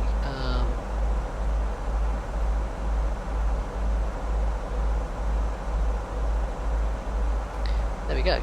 You can't get performance data for your own aircraft that you're actually flying. For example, in the actual Aerosoft. Although I think they have like a basic version of it, which just kind of automatically fills it out for you. No, the real life means you have to do it. This does it for you. This simulates it. It simulates more than what the Aerosoft one does. But it kind of, to me, it makes sense why Aerosoft are doing it, because they are basically making adult sceneries very, very quickly, and they usually don't have a huge hit in terms of FPS. I mean, there's no doubt about this aircraft can sometimes do a bit of an FPS hit, but it's not as bad as some of the other add-ons I've got. It also makes me think about what the add-ons are going to do. Now, there are two minds. One is they could make a completely new line just for Microsoft Flight Simulator 2020. That would give them a lot of money, but it will piss off people like myself who have spent a lot of money, doing the flight simulations, paying for flight simulation stuff. There's the other side which says, okay, maybe they want to do something like a cross-play, so if you've got an add-on for Prepared 3D, for example, maybe you can import it into Microsoft Flight Simulator 2020 with a bit of a change. And maybe an upgrade cost, which to me is not that much of a problem. I'll be more happy to do that. However, the problem with doing that is compatibility. If importing it from an older system into the brand new system and it works perfectly fine, not a problem. I will be so over the moon, I would jump on Microsoft Flight Simulator straight away. However, if not, then, well, you know, I'm going to have to sit down and just decide whether I'm going to have to upgrade or not. For the time being, until I get more information, you know, I'm on the fence. Don't get me wrong, I'm not being negative about Microsoft Flight Simulator 2020 overall, but I am optimistically cautious about Flight Simulator 2020. So, all I can say is we're just going to have to wait and see. And Deagle, yes, I have been looking at your chat messages. Don't worry, I haven't completely ignored you. Flight also looked good, yes. Apparently Microsoft can support Flight Sim as well as their support of Minecraft. Well, yeah, I mean, the Flight Sim community will burn them to hell if they burn this one again, like they had done before with FSX. Compression don't help either. Really visible seeing shoddy textures now that they are above 1080 rel. Yeah, I know. That's with regards to you know, online contents and stuff. Microsoft Flight Sims would never have the same following without third-party handles. Yes, that's absolutely true.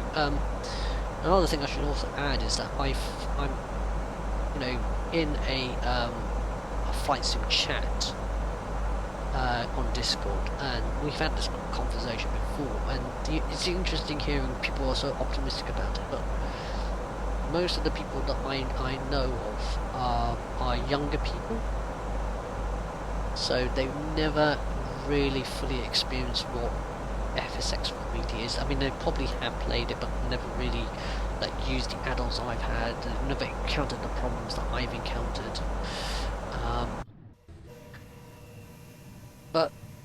And they never really have invested as much as I have, so that's a different story.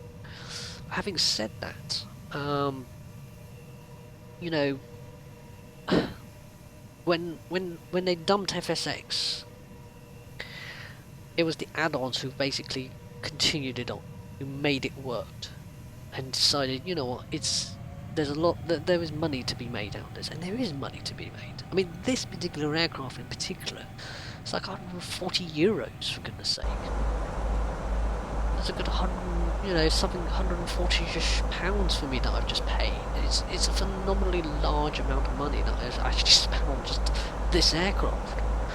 Of course, when you spend that amount of money, you expect and demand that everything works, and everything here does work. I mean, there's a few odd bits and pieces there, but that doesn't bother me that much.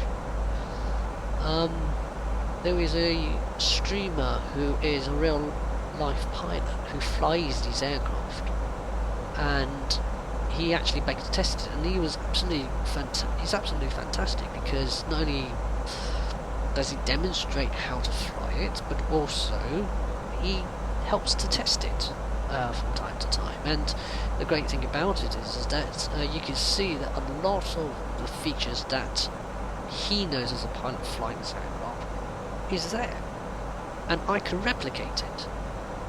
When I bought this add-on, for example, it took me a few weeks to really get used to it, to get to the point where I can say, look, I am doing a commercial flight. I mean, this is quite literally for me a commercial flight. I am not flying the normal add-on aircraft. I'm flying like the sort of like the skinned version of another airline. That to me gives me the confidence in knowing that I can fly it. If we didn't have these add-ons, flight simulation would be a very boring place.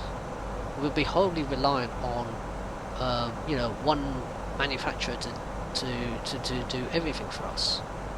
But the truth is, you know, there's a limit. I mean, there's probably a few companies I know that are able to actually pull this off by doing it in-house. I mean,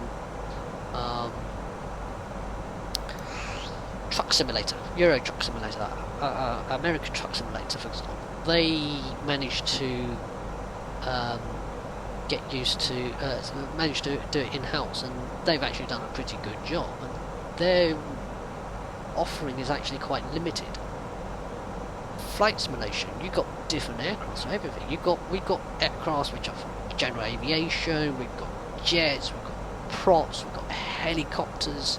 You can think of almost anything. We even had a Wright Flyer from Microsoft Flight Simulator in the past, for goodness sake. But then again,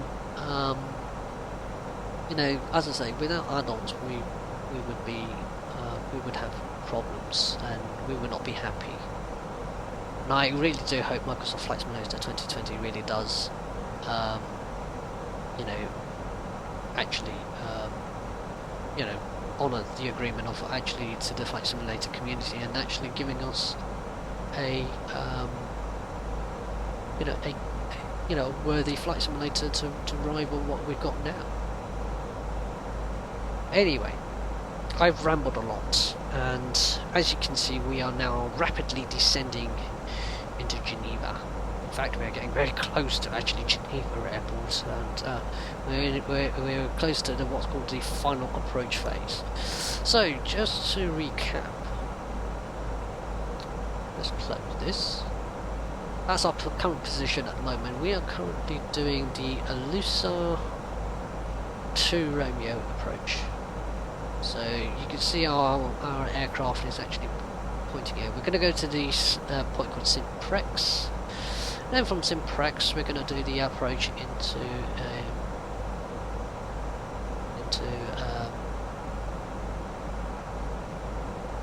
just do that.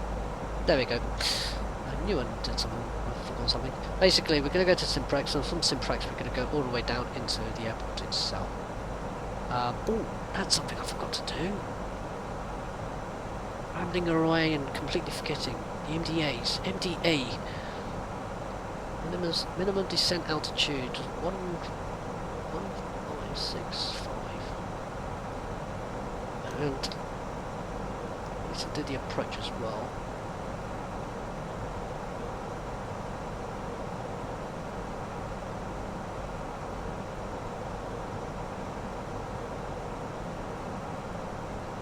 Just give me one moment. Final approach fix.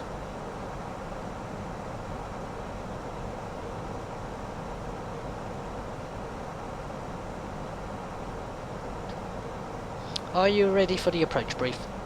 Ready. Any questions? I'm good.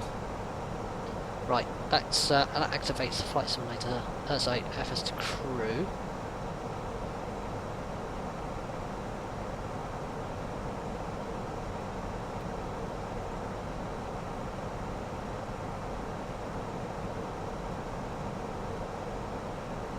Right,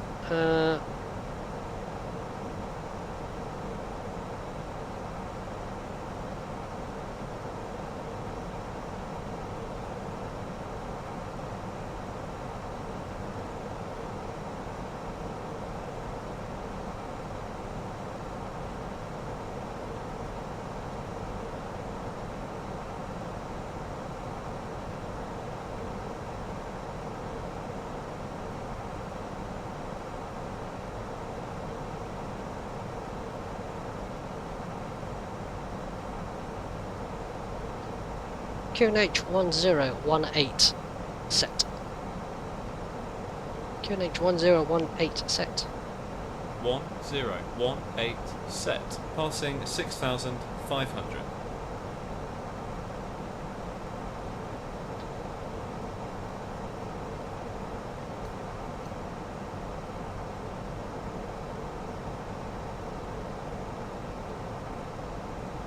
Flaps 1. Speed checked. Flaps 1.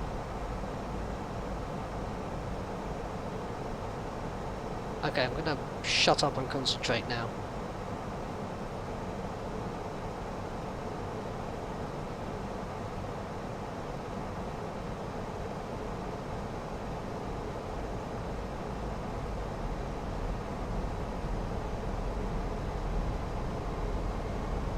The airport's in sight.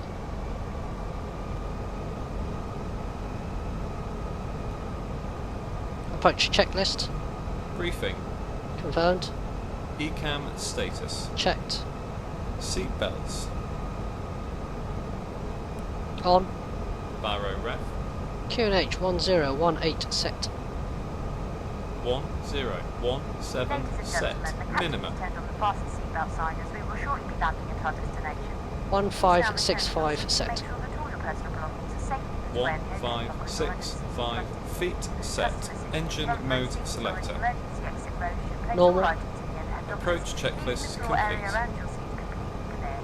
Please check that your table is folded away, your seat is in an upright position with the armrests down, and your seatbelt is securely fastened.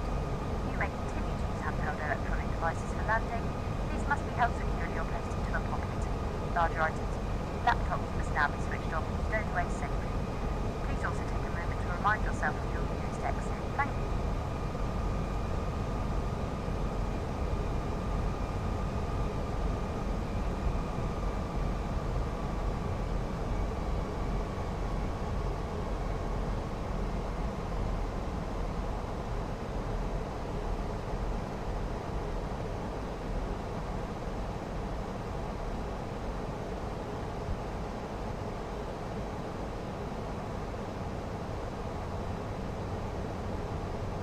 Flaps 2.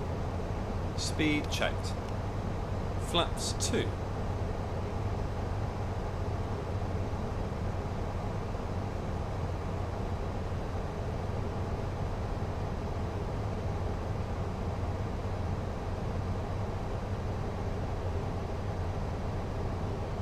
Gear Now. down. Gear down. Gear down.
Flaps 3.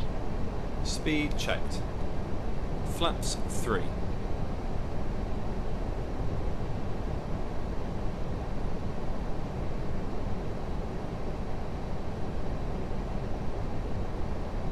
Cabin crew seats for landing.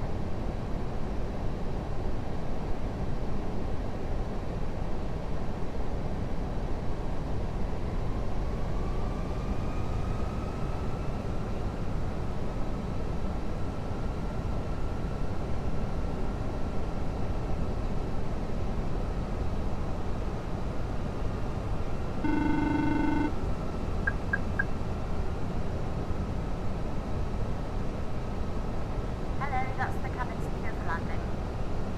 See you on the ground.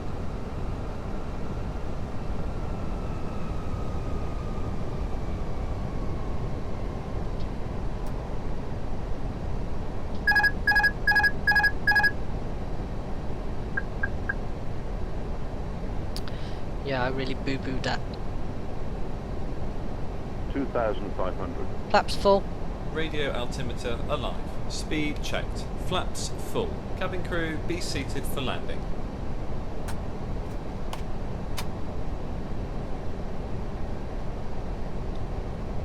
Bird on.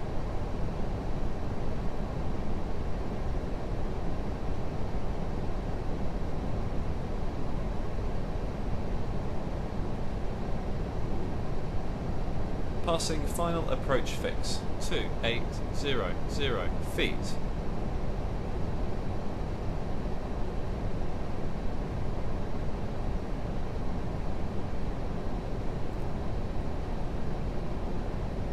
Glide.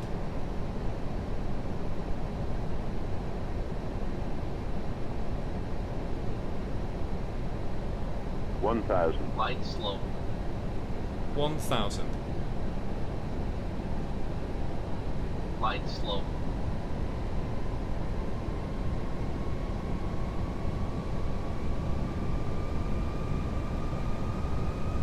Glide slow.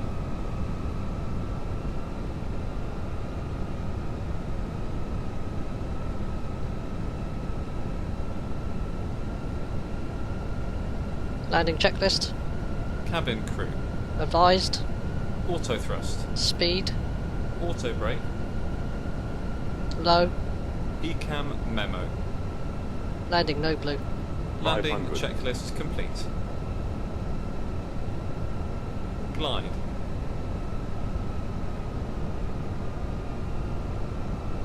$400.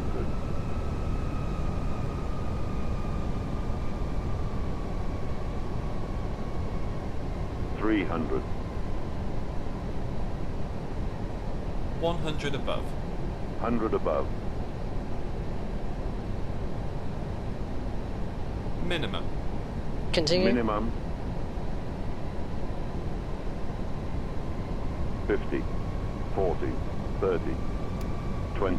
Retard 5. Spoilers. Reverse green. Decel.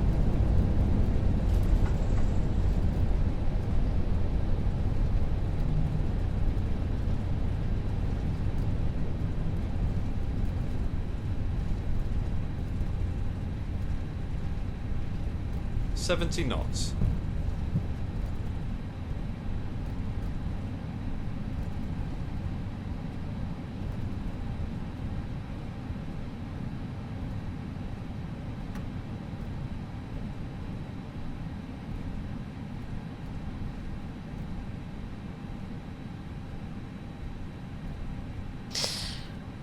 Well, landed Ladies and at. gentlemen, please remain seated with your seatbelts fastened until the seatbelt sign has been switched off.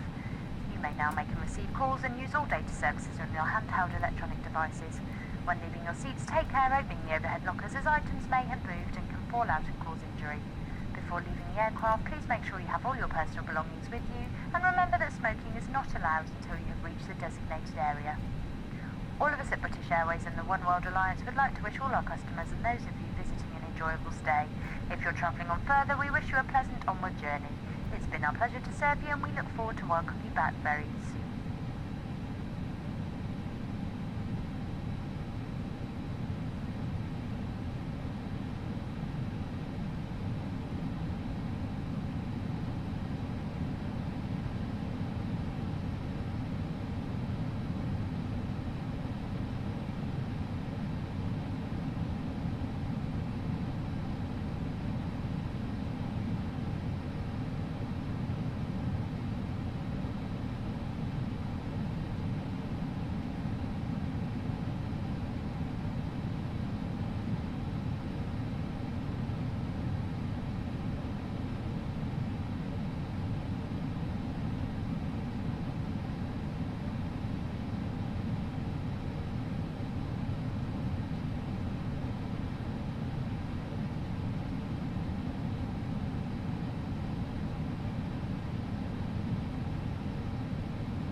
Oh, missed the wrong turning. Okay, never mind. Landing lights off. Strobes auto. After landing checklist.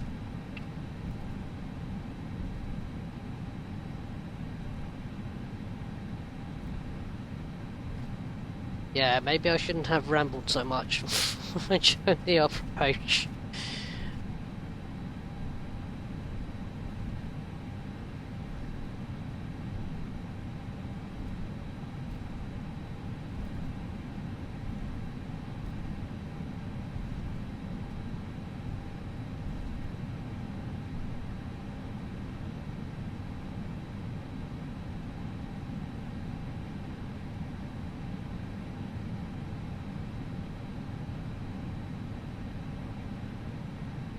So what I'm going to do is I'm going to go round here to the right.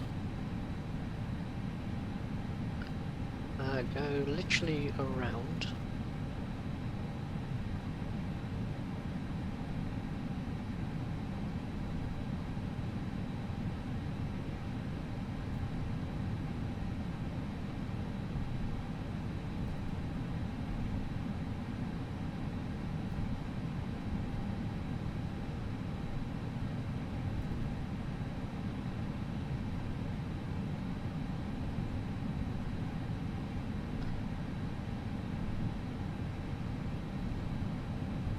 I shouldn't have taken that left, I should have taken that right instead.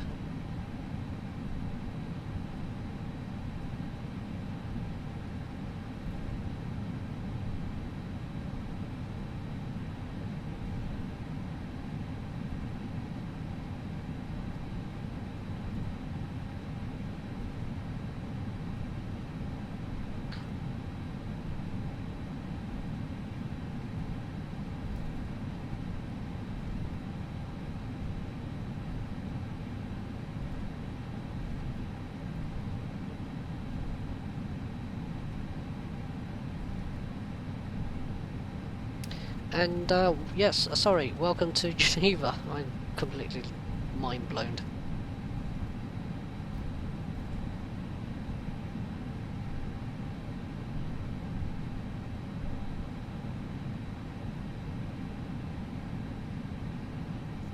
Yeah, that's where I should have turned off. I should have taken what's called link 4. Then onto this part here. Onto the inner.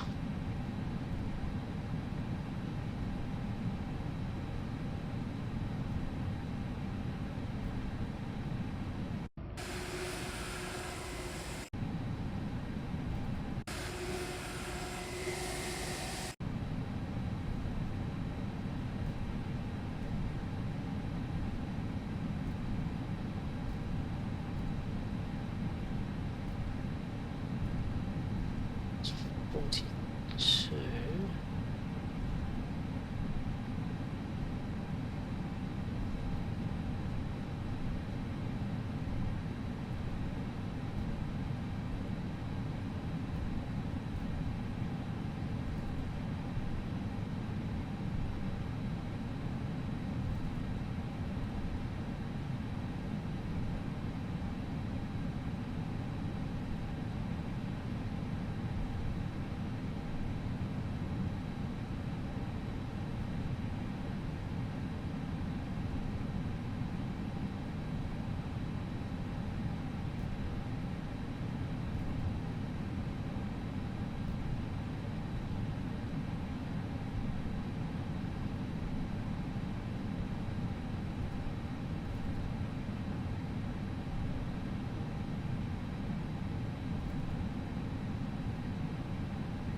Okay, brakes set.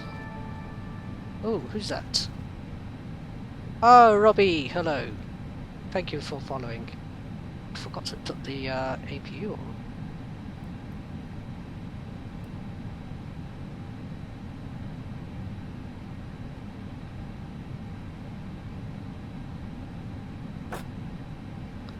Could take one off, but not the other.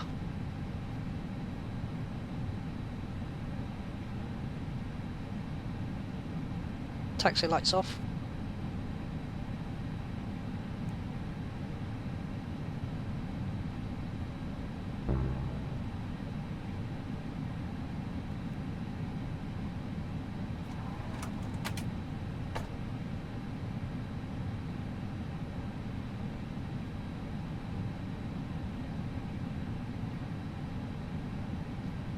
come on, APU.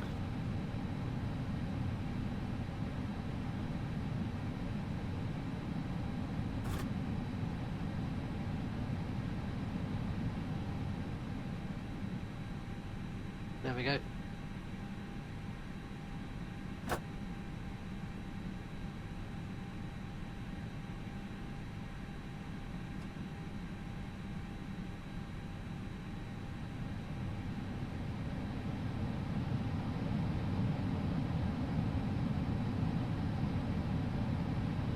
That was a very good parking, yes indeed. Right. Cabin crew, disarm slides and cross check.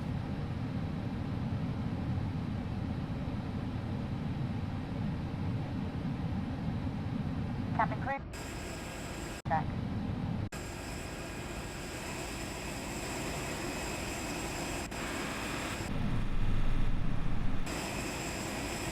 Yeah, I was a little bit off. Right. Just do that. Parking checklist. APU bleed. On. Engines. Off. Seat belts. Off. Exterior lights. On. Off. Fuel pumps. Off. Parking brake and chocks. Set. Parking checklist complete.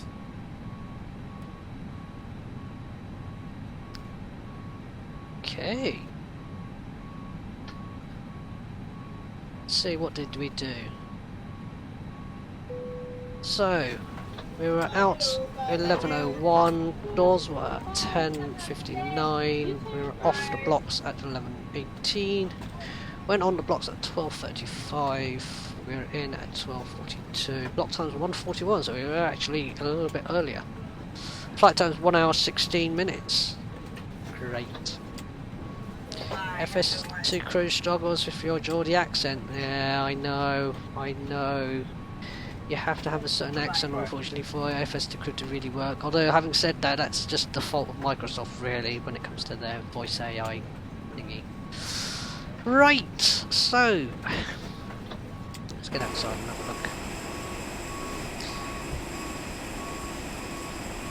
So the passengers are now deboarding.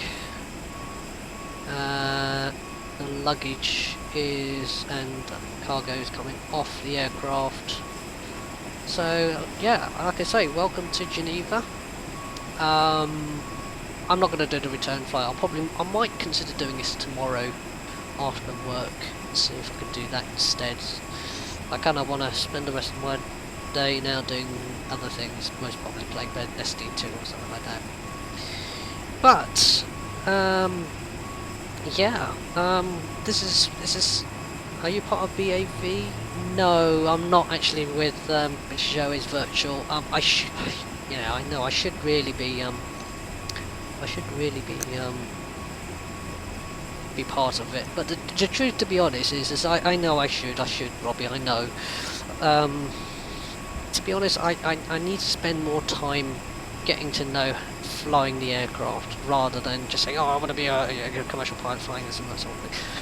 No, I like to spend most of my time making sure I'm prepared, making sure I'm doing things correctly, making sure I understand everything about this aircraft and how it operates and how it works.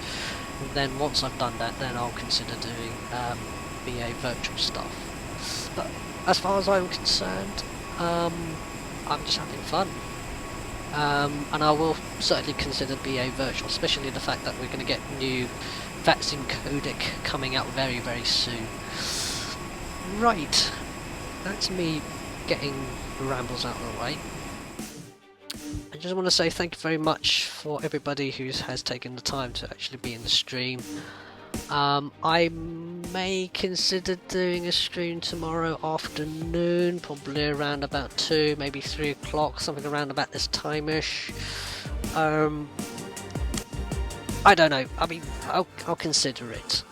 other than that, I'm just going to say thank you very much, and I will see you another time. Bye bye.